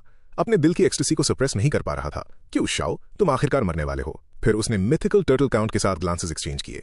शेन लॉन्ग ने क्यू शाओ को ड्रग देने के लिए 7-8 प्लान्स बनाए थे, पर उसने कभी एक्सपेक्ट नहीं किया था कि अंडरगारमेंट की यह सबसे डेस्पिकेबल ट्रिक उस पर काम कर जाएगी। क्यू शाओ को यह नहीं पता था कि उसके नीचे जो औरत थी वो एक प्रोस्टिट्यूट थी जिसे शेन लॉन्ग एक ब्रॉथल से लाया था। इस वक्त क्यू शाओ की बॉडी में ड्रग का असर शुरू हो चुका था। उसे अपना दिमाग डिल्यूजनल फील हो रहा था और उसकी बॉडी लग रहा था जैसे हवा में अनकंट्रोलेबली फ्लोट कर रही हो। अचानक वो मनाइकल लाफ्टर हंसने लगा। शेन लॉन्ग, ध्यान से सुनो, ना सिर्फ तुम जिन सोर्ड लेडी को मेरे पास लाओगे बल्कि मुझे जिन मुलान भी चाहिए। मैं उन दोनों को तुम्हारे सामने ब्रूटली रैवेज करूंगा। लेकिन उसकी बात खत्म होने से पहले ही मिथिकल टर्टल काउंट एक लाइटनिंग की तरह उसके पीछे आए। अगले ही सेकंड मिथिकल टर्टल काउंट ने क्यू शाओ की नेक पर हिट किया और एक स्नैप की आवाज के साथ उसकी सर्विकल वर्टिब्रे पूरी तरह टूट गई। जैसे ही क्यू शाओ गिरा, उसकी नेक के नीचे का पूरा हिस्सा पैरालाइज हो गया था। नॉर्मल सर्कमस्टांसेस में मिथिकल टर्टल काउंट कभी भी क्यू शाओ के इतने करीब नहीं आ सकते थे, पर यह स्कम लालच में और शेन लॉन्ग द्वारा दिए गए ड्रग के नशे में अंधा होकर अब कटाई के लिए लाए गए एक लैम्ब जैसा हो गया था, जिसे मिथिकल टर्टल काउंट ने इजीली नीचे गिरा दिया। इस वक्त डोर के बाहर खड़े पायरेट्स अंदर की आवाज सुनकर लगातार डोर पर बैंग करने लगे। अगले ही सेकंड एक बैंग के साथ एक बर्ली पायरेट ने डोर को लात मारकर खोल दिया। लेकिन सामने का सीन देखकर वो इंस्टेंटली टेरिफाइड गए। उन्होंने देखा शेन लॉन्ग एक कोल्ड गेज के साथ क्यू शाओ के ऊपर बैठा था। उसकी नेक पर एक डैगर रखा हुआ था और वो पायरेट से कोल्डली बोला, अगर एक कदम भी आगे बढ़ाया तो अपने यंग मास्टर की लाश ले जाने के लिए तैयार रहो। उसी वक्त जिन शिंग अपने सोल्जर्स के साथ अंदर आया और पायरेट्स को समझ आ गया कि वो एक ट्रैप में फंस चुके हैं। शेन लॉन्ग ने फिर क्यू शाओ का सर पकड़ा और उसके कान में फुसफुसाया, अगर तुम मरना नहीं चाहते तो अपने आदमियों को बाहर कोर्टयार्ड में पीछे हटने का ऑर्डर दो। लीडिंग पायरेट ने अग्रेसिवली शेन लॉन्ग को वार्न किया, तुम्हारे लिए यही बेहतर होगा कि हमारे यंग मास्टर को जल्दी छोड़ दो, वरना जब हमारी मेन फोर्स आएगी तो हम तुम सबको मिटा देंगे। शेन लॉन्ग ने उस बॉल्ड पायरेट को सिनिस्टर लुक से देखते हुए अपने हाथ का प्रेशर बढ़ा दिया। क्या वाकई में ऐसा ही है? चलो देखते हैं पहले कौन मरता है। फिर उसके नीचे बैठा क्यू शाओ पायरेट्स पर चिल्लाया, बेवकूफो, बाहर निकलो, तुम सब कोर्टयार्ड में पीछे हटो। हालांकि उस बॉल्ड पायरेट को समझ नहीं आ रहा था कि आखिर उनके यंग मास्टर के साथ क्या हुआ था या वो शेन लॉन्ग के कंट्रोल में क्यों था, पर अपने यंग मास्टर की सेफ्टी के लिए उसके पास रिलक्टेंटली कॉम्प्रोमाइज करने के अलावा कोई रास्ता नहीं था। फिर वो मुड़ा और उन पायरेट्स को उस रूम से बाहर ले गया, इस बात से अनजान कि शेन लॉन्ग ने कोर्टयार्ड के चारों तरफ हिल्स पर पहले ही आर्चर्स को स्टेशन किया हुआ था। हजारों आर्चर्स ने कमांड मिलते ही एक साथ अपने तीर छोड़ दिए और कोर्टयार्ड में खड़े पायरेट्स पर बारिश की तरह डेंस शावर ऑफ एरोज गिरने लगी। रात की पुअर विजिबिलिटी की वजह से जब तक पायरेट्स ने उन तीरों को देखा तब तक बचने के लिए बहुत देर हो चुकी थी। जो लोग डोर के पास थे, जब उन्होंने अंदर वापस भागने की कोशिश की तो उन्होंने देखा कि जिन शिंग ने पहले ही डोर को लॉक कर दिया था और सारे सोल्जर्स उस रास्ते को ब्लॉक किए हुए थे। पल भर में हजारों तीरों ने 100 से ज्यादा पायरेट्स की बॉडीज को पियर्स कर दिया था। अब कोर्टयार्ड में सिर्फ मरते हुए पायरेट्स की चीखें ही बची थीं। इसी बीच हिल के नीचे वाले मिलिट्री कैंप में बचे हुए 2000 पायरेट्स अभी भी ड्रिंक कर रहे थे, मीट खा रहे थे और वाइल्डली शेन लॉन्ग का मजाक उड़ा रहे थे। अचानक एक पायरेट को हिल टॉप से लड़ाई की आवाजें आती हुई सुनाई दी। पायरेट्स जल्दी से चेक करने के लिए बाहर भागे और उन्होंने देखा कि हिल टॉप के ऊपर का आसमान आग से ढका हुआ था। ये नजारा देखकर पायरेट्स तुरंत पैनिक गए। क्या मिथिकल टर्टल काउंट पागल हो गया है? हमारे यंग मास्टर पर हाथ उठाने की हिम्मत कर ली? ये बोलने के बाद उन्होंने सारे पायरेट्स को इकट्ठा किया और माउंटेन की तरफ चार्ज किया। सही वक्त देखकर जिन शिंग ने तुरंत रोलिंग लॉग्स और बोल्डर्स छोड़ने का ऑर्डर दे दिया, जिससे तुरंत कई पायरेट जख्मी हो गए और मारे गए। ये देखकर पायरेट लीडर्स ने तुरंत अपनी स्ट्रैटेजी चेंज कर ली। उन्होंने अपने एलीट वॉरियर्स को डिस्पर्स होने दिया और स्टोन वॉल्स पर चढ़ना शुरू कर दिया। जिन शिंग इन पायरेट्स को ऑब्जर्व करते हुए ये मानने पर मजबूर हो गया, क्यू शाओ के डायरेक्ट ट्रूप्स वाकई बहुत फॉर्मिडेबल हैं। ये न सिर्फ कॉम्बैट में स्ट्रांग हैं बल्कि ब्रेव भी हैं, जो मौत से नहीं डरते। पर अगर वो फॉर्मिडेबल हैं तो मेरे जिन सोल्जर्स भी कोई घास फूस खाने वाले वेजिटेरियन नहीं है। फिर उसने दोबारा ऑर्डर दिया, एरोज फायर करते रहो, बोल्डर्स और रोलिंग लॉग्स को मत रोको। काली रात जिसमें सिर्फ टॉर्चेस की धीमी रोशनी थी, उस वजह से कुछ भी साफ देखना मुश्किल हो रहा था, पर रोलिंग लॉग्स और बोल्डर्स से टकराने और माउंटेन से नीचे गिरने वाले बहुत से पायरेट्स की चीखें साफ सुनाई दे रही थीं। अचानक एक हाथ ने क्लिफ के एज को पकड़ा और अगले ही सेकंड एक पायरेट ऊपर कूद गया। उसने अपनी सोर्ड घुमाई और डायरेक्ट एक काउंट्स मैंशन सोल्जर को जख्मी कर दिया। फिर कई और पायरेट्स भी ऊपर चढ़ाए। ये देखकर सोल्जर्स ने जल्दी से रैंक्स बनाए और डिफेंस के लिए अपनी शील्ड्स उठा ली। वहीं पीछे से देख रहे मिथिकल टर्टल काउंट और शेन लॉन्ग पायरेट्स की इतनी ज्यादा स्ट्रेंथ देखकर शॉक में थे। ध्यान रखो, वो ड्रंकन स्टेट में है और ये नाइट कॉम्बैट है। नॉर्मल सर्कमस्टांसेस में मिथिकल टर्टल काउंट्स मैंशन की मिलिट्री पावर शायद सच में इन पायरेट्स का सामना करने के लिए काफी ना होती, पर शेन लॉन्ग ने अपने होठों पर एक शैतानी मुस्कान के साथ कहा। अगले ही सेकंड पायरेट्स में से एक को अचानक से सिवियर स्टमक पेन महसूस हुआ और फिर दूसरे और तीसरे को भी। पायरेट्स का एक बड़ा हिस्सा डिस्कम्फर्ट की वजह से अपने पेट को पकड़ने लगा। जिनशिंग ने इस अपॉर्चुनिटी का फायदा उठाया और अपने सोल्जर्स को डायरेक्ट अटैक के लिए लीड किया। हाँ, ये शेन लॉन्ग ही था जिसने किसी से कहकर पायरेट्स की ड्रिंक्स में लैक्सेटिव्स मिला दिया था। कई दिनों तक उन्हें खाना पीना चुराने की परमिशन देने का मकसद सिर्फ उनकी गार्ड को लो करना था, और आज रात उन्होंने फाइनली शेन लॉन्ग का स्पेशली प्रिपेयर्ड लैक्सेटिव टेस्ट कर ही लिया। शेन लॉन्ग की कमांड के under mythical turtle counts mention के सोल्जर्स ने आसानी से क्यू शाओ के उन 2000 प्लस पायरेट्स का सफाया कर दिया। एक रात तक चली इस लड़ाई के बाद क्लिफ वॉच आइलैंड ने सुबह सवेरे उगते हुए सूरज की पहली किरणों का वेलकम किया। क्यू शाओ ने भी धीरे धीरे अपनी आंखें खोली। उसे धीरे धीरे होश आ रहा था। वो एक स्प्लिटिंग हेडेक से सफर कर रहा था और पिछली रात क्या हुआ था वो कंप्लीटली भूल चुका था। इस वक्त वो अभी भी इरिटेबल था। उसने अभी तक अपनी बॉडी में किसी भी एब्नॉर्मैलिटी को नोटिस नहीं किया था। कोई मेरे लिए स्पिटून लाओ, मुझे हाथ मुंह धोना है, मुझे कपड़े पहनने हैं। कहाँ गए सब? इतने स्लो क्यों हो? लगता है मुझे फिर से अपनी छुरी निकालनी पड़ेगी। जैसे ही उसने इंस्टिंक्टिवली उठकर बैठने की कोशिश की, वो ये देखकर हॉरिफाई हो गया कि वो अपने हाथों को फील नहीं कर पा रहा था। ज्यादा प्रिसाइसली कहूं तो उसकी नेक के नीचे उसे कुछ भी सेंसेशन फील नहीं हो रही थी। जैसे ही वो पिछली रात की बातों को याद करने की कोशिश कर रहा था, शेन लॉन्ग ने डायरेक्ट डोर खोला और लंबे कदम रखते हुए अंदर आया। क्यों यंग मास्टर, आप जाग गए? क्या आप चाहते हैं कि मैं आपके लिए ब्रेकफास्ट तैयार करूं?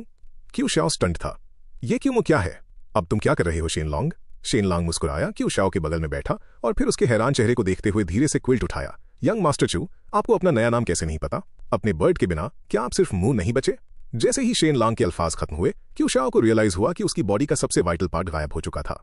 अगले ही सेकंड किसी मारे जाने वाले सुअर जैसी चीख फूट पड़ी। शेन लॉन्ग, तुम स्काउंड्रल, तुमने मेरे साथ क्या किया है? कोई यहां आओ। कहां मर गए तुम सारे के सारे यूजलेस लोग? क्यू शाओ का गुस्से से भरा चेहरा देखकर शेन लॉन्ग ने कंफर्टेबली किसी को बुलाकर एक ब्लड स्टेन बोरी अंदर मंगवाया और मुस्कुराते हुए पूछा, यंग मार्कीज, क्या आप उन्हीं को बुला रहे थे? शेन लॉन्ग ने जैसे ही बोलना शुरू किया, उस बोरी से हजारों पायरेट्स के सर लुढ़कते हुए बाहर आ गिरे। यंग मास्टर चू, आपके पास कुछ ज्यादा ही अंडरलिंग्स थे और ये कमरा उन सब के लिए छोटा पड़ रहा था, इसलिए मुझे उनकी वॉल्यूम कम करने पड़ गई ताकि मैं उन्हें यहां ला सकूं। पर टेंशन मत लीजिए, सारे 2000 पायरेट्स यहीं हैं, ना एक ज्यादा ना एक कम। क्यू शाओ डर से अपने सामने पड़े सरों के ढेर को देख रहा था। क्या तुम पागल हो गए हो? मिथिकल टर्टल काउंट, तुम्हारी हिम्मत कैसे हुई इतना बड़ा मैसेकर करने की? क्या तुम्हें फ्यूरियस टाइड सिटी के 30,000 से ज्यादा पायरेट्स के रिटेलिएशन का डर नहीं है? क्या तुम्हें डर नहीं है कि मेरे फादर जिन फैमिली को तबाह कर देंगे? इस पर शेन लॉन्ग ने एक चेयर खींची और बेड के सामने बैठकर बोला, यंग मार्की, ऐसी 2 बातें हैं जो आपको पता होनी चाहिए। पहली बात, क्लिफ वॉच आइलैंड पर कोई गोल्ड माइन नहीं है। ये गोल्ड हेवनली पाथ सोसाइटी द्वारा प्रोवाइड किया गया था। मैंने बस इसे पिघला दिया और मिट्टी में मिला दिया ताकि तुम लोगों को बेवकूफ बना सकूं। क्यू शाओ स्टंट था। ऐसे कैसे हो सकता है कि कोई गोल्ड माइन ना हो? हेवनली पाथ सोसाइटी वाले बेवकूफ नहीं है। वो तुम्हें शेन लॉन्ग को मिलियंस ऑफ गोल्ड क्यों देंगे? क्यू शाओ की इस क्वेश्चनिंग के बाद शेन लॉन्ग ने एक मिरर निकाला और बोला, क्या तुम्हें लगता है कि ये शीशा जिसकी कीमत एक सिल्वर कॉइन से भी कम है, उसकी real worth 1 million gold coins की है? उस मिरर को देखते ही क्यू शाओ को फाइनली सच्चाई समझ आ गई। वो एरोगेंट तो था पर बेवकूफ नहीं था। ऐसा साफ और चमकता हुआ मिरर, इसकी वैल्यू पक्का 1 मिलियन गोल्ड कॉइन से ज्यादा होगी। कोई शक नहीं कि heavenly path society Shane long को इतनी massive amount of gold support करने के लिए क्यों तैयार थी। फिर शेन लॉन्ग क्यू शाओ के कान के और करीब गया और फुसफुसाते हुए बोला, दूसरी बात, क्या तुम्हें क्यूरियोसिटी नहीं है कि मेरे अपर बॉडी पर ये बाइट मार्क्स किसने छोड़े हैं? ये तुम्हारी प्यारी बहन क्यू याओ एयर का काम था।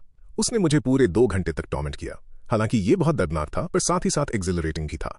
ऑफ कोर्स मेरी ऐसी कोई इंटेंशन नहीं था और वाकई मैं वहां उसे ट्रीट करने गया था। मैंने बस ये एक्सपेक्ट नहीं किया था कि तुम्हारे जैसा जानवर अपनी ही बहन को ड्रग दे देगा। अनफॉर्चुनेटली तुमसे एक अपॉर्चुनिटी मिस हो गया और बदले में मेरी मदद हो गई। इसलिए इस हिसाब से देखा जाए तो मुझे तुम्हें थैंक यू कहना चाहिए। ये बातें सुनकर क्यू शाओ कंप्लीटली टूटने की कगार पर था। वो शेन लॉन्ग को दांत से काटने की कोशिश कर रहा था। मैं तुम्हें जान से मार दूंगा। मैं कसम खाता हूं जिन फैमिली तुम्हारे साथ ही दफन होगी। क्यू शाओ की इन धमकियों पर शेन लॉन्ग कंप्लीटली इंडिफरेंट रहा और लगातार उसके दिल पर वार करता रहा। क्यू शाओ, इस दुनिया में जिस किसी ने भी मुझे डायरेक्टली ऑफेंड किया है वो मर चुका है। पर क्या तुम जानते हो मैंने तुम्हें क्यों जिंदा रखा है? क्योंकि मैं तुम्हारे फादर क्यू तियानवे को यहां ल्यूर करना चाहता हूं। शेन लॉन्ग का चेहरा अब मॉकिंग नहीं बल्कि सिनिस्टर था जब उसने कहा, क्या तुम्हें लगता है कि इन दिनों हम सच में तुम्हें प्लीज करने की कोशिश कर रहे थे? ये तो बस एक ट्रैप था ताकि तुम अपनी गार्ड को लो कर दो। इसी तरह मैंने तुम्हारे फादर और फ्यूरियस टाइड सिटी की पायरेट्स की मेन फोर्स के लिए इससे भी ज्यादा परफेक्ट ट्रैप तैयार किया है। इस बार मैं तुम्हारी चू फैमिली को दुनिया से मिटा दूंगा और 20 साल पहले का जिन फैमिली का बदला लूंगा। सिर्फ यही नहीं, मैं फ्यूरियस टाइड सिटी के सारे पायरेट्स को एक ही झटके में एलिमिनेट कर दूंगा और थंडरस आइल पर अपना कब्जा जमा लूंगा। ये सुनते ही क्यू शाओ की रीढ़ की हड्डी में एक ठंडी सी सिहरन दौड़ गई। उसको अब फील हो रहा था कि शेन लांग का डर किस लेवल पर था। उसने कभी सोचा भी नहीं था कि शेन लांग इतनी गहरी कंस्पिरेसी रचेगा। उसने प्लानिंग कब शुरू की? क्या ये आई लव गोल्ड माउंटेन के डिस्प्यूट के वक्त से शुरू हो गया था? नहीं, इसकी शुरुआत शायद तब से हुई थी जब उसने बाउंडलेस रोमांटिक अफेयर्स लिखी थी। इस दुनिया में इतना टेरिफाइंग इंसान कैसे हो सकता है? शेन लांग, तुम कोई इंसान हो या भूत? नहीं, मैं ऐसे नहीं मर सकता। भले ही इमैस्कुलेटेड और बिस्तर पर पैरालाइज क्यों ना था, वो मर नहीं सकता था क्योंकि उसे जिंदा रहकर शेन लांग से बदला लेना था। ये सोचते ही उसने अपने एरोगेंट डिमीनर को ड्रास्टिकली बदल लिया और डेफिनेटली शेन लांग को खुश करने की कोशिश करने लगा। शेन लांग, प्लीज मुझे मत मारो। तुम अपने एनिमी को जिंदा रखकर उससे अपनी आंखों से हजारों पायरेट्स का अनाहिलेटिंग और फ्यूरियस टाइड सिटी को बर्बाद होते देखने दे सकते हो। और हाँ, मुझे ये भी पता है कि मेरे फैमिली का ट्रेजर कहाँ है, इसलिए तुम डेफिनेटली मुझे जान से नहीं मार सकते। शेन लांग क्यू शाओ के इस सिकोफैंटिक बिहेवियर को देखकर एक प्लेफुल मुस्कान दिखाए बिना नहीं रह सका। जिंदा रहने की इच्छा सच में बहुत स्ट्रांगली होती है। भले ही कास्ट्रेट और पैरालाइज हो गया हो, तुम अभी भी सर्वाइव करने के बारे में सोच रहे हो। फिर उसने कहा, क्यू शाओ मेरे भाई, तुम सच में काफी चालाक हो। तुमने एक अच्छा पॉइंट उठाया है, इसलिए मैं तुम्हें जिंदा रहने का एक चांस दूंगा। तुम इसे अच्छी तरह पकड़ लो तो बेहतर होगा। ये बोलने के बाद उसने दरवाजे के बाहर खड़ी एक फिगर की तरफ पॉइंट किया। देखो, मैं तुम्हारे लिए किसे लेकर आया हूँ। इस वक्त डोर पर खड़ी जिन सोर्ड लेडी थी, जो अपनी बैटल अटायर में काफी वैलियंट लग रही थी। शेन लांग ने क्यू शाओ की तरफ एक सिनिस्टर स्माइल के साथ देखा। यंग मास्टर चू, देखा मैं आपके लिए कितना अच्छा हूँ। कल रात आपने कहा था कि आप उसके साथ सोना चाहते हैं और आज मैं उसे आपके पास ले आया। क्यू शाओ शेन लांग की मलिशियस स्माइल देखकर एकदम से ठंडे पसीने में छूट गया। फिर शेन लांग ने चुपचाप एक इंसेंस स्टिक जलाई। यंग मास्टर चू, अगर आप इस अगरबत्ती के बुझने से पहले रेंगते हुए जिन सोर्ड लेडी के कदमों तक पहुंच सके और उसके जूते के सोल को किस कर सके तो मैं आपको नहीं मारूंगा। क्यू शाओ पूरी तरह डम्फाउंडेड रह गया। शेन लांग, मजाक बंद करो, मेरे हाथ पैर मूव नहीं कर सकते, मैं वहां तक रेंग कर कैसे जाऊंगा? शेन लांग ने सार्कास्टिकली जवाब दिया, आपके हाथ और पैर भले ही मूव ना करें, पर आपके पास दांत तो है। ये सुनते ही क्यू शाओ की अंदर की दुनिया जैसे फट पड़ी। शेन लांग, तुम स्काउंड्रल, तुम आकर मुझे अपने दांतों से रेंग कर क्यों नहीं दिखाते? पर यह कंप्लेंट उसने सिर्फ अपने दिल में ही रखने की हिम्मत की। फिर एक ऐसा सीन हुआ जिसने सबकी एक्सपेक्टेशंस को फेल कर दिया। क्यू शाओ सच में अपने दांतों से अपनी बॉडी को घसीटते हुए आगे बढ़ने लगा। क्यू शाओ को किसी कीड़े की तरह आगे बढ़ते देख शेन लांग अपने अंदर ही अंदर एक्सक्लेम करने लगा, क्यू शाओ, तुम सच में एक मिरेकल हो। तुमने वाकई दांतों का यूज करके रेंगना शुरू कर दिया। ये सिंपली अनबिलीवेबल है। इस वक्त क्यू शाओ पूरी तरह अपनी नफरत के जोर पर आगे रेंग रहा था। भले ही उसका चेहरा खून से सना हुआ था, पर वो इस टास्क को पूरा करके जिंदा रहने के लिए डिटरमिन्ड था। वो बदला चाहता था। वो चाहता था कि शेन लांग का बहुत बुरा अंजाम हो। एक इंसेंस स्टिक के जलने तक का वक्त जल्दी ही गुजर गया और फाइनली क्यू शाओ अपनी शेयर विल के जोर पर जिन सोर्ड लेडी के कदमों तक पहुंच गया। तब तक वो बुरी तरह हाफ रहा था। उसका मुंह इतना दर्द कर रहा था कि उससे ठीक से बोला भी नहीं जा रहा था। ये देखकर शेन लांग तालियां बजाए बिना नहीं रह सका। रिमार्केबल, क्यू शाओ, तुम सच में अमेजिंग हो। तुमने एक मिरेकल क्रिएट कर दिया है। एक मफल्ड आवाज में क्यू शाओ ने शेन लांग से पूछा, शेन लांग, क्या अब मैं जिंदा रह सकता हूँ? Shane long Hansa, of course, मैं अपनी बात का पक्का हूँ, मैं तुम्हें नहीं मारूंगा। पर सिर्फ इसलिए कि मैं तुम्हें नहीं मारूंगा, इसका मतलब ये नहीं कि दूसरे भी नहीं मारेंगे। उसकी बात खत्म होने से पहले ही जिन सोर्ड लेडी ने अपनी सोर्ड ऊंची उठा ली थी और क्यू शाओ की हॉरर के बीच उसने फियर्सली उसके दिल के आर पार सोर्ड घोंप दी। दूसरी स्ट्राइक उसके बाद आई जिसने तुरंत क्यू शाओ का सर धड़ से अलग कर दिया। पायरेट प्रिंस का इस तरह से अंत हो गया।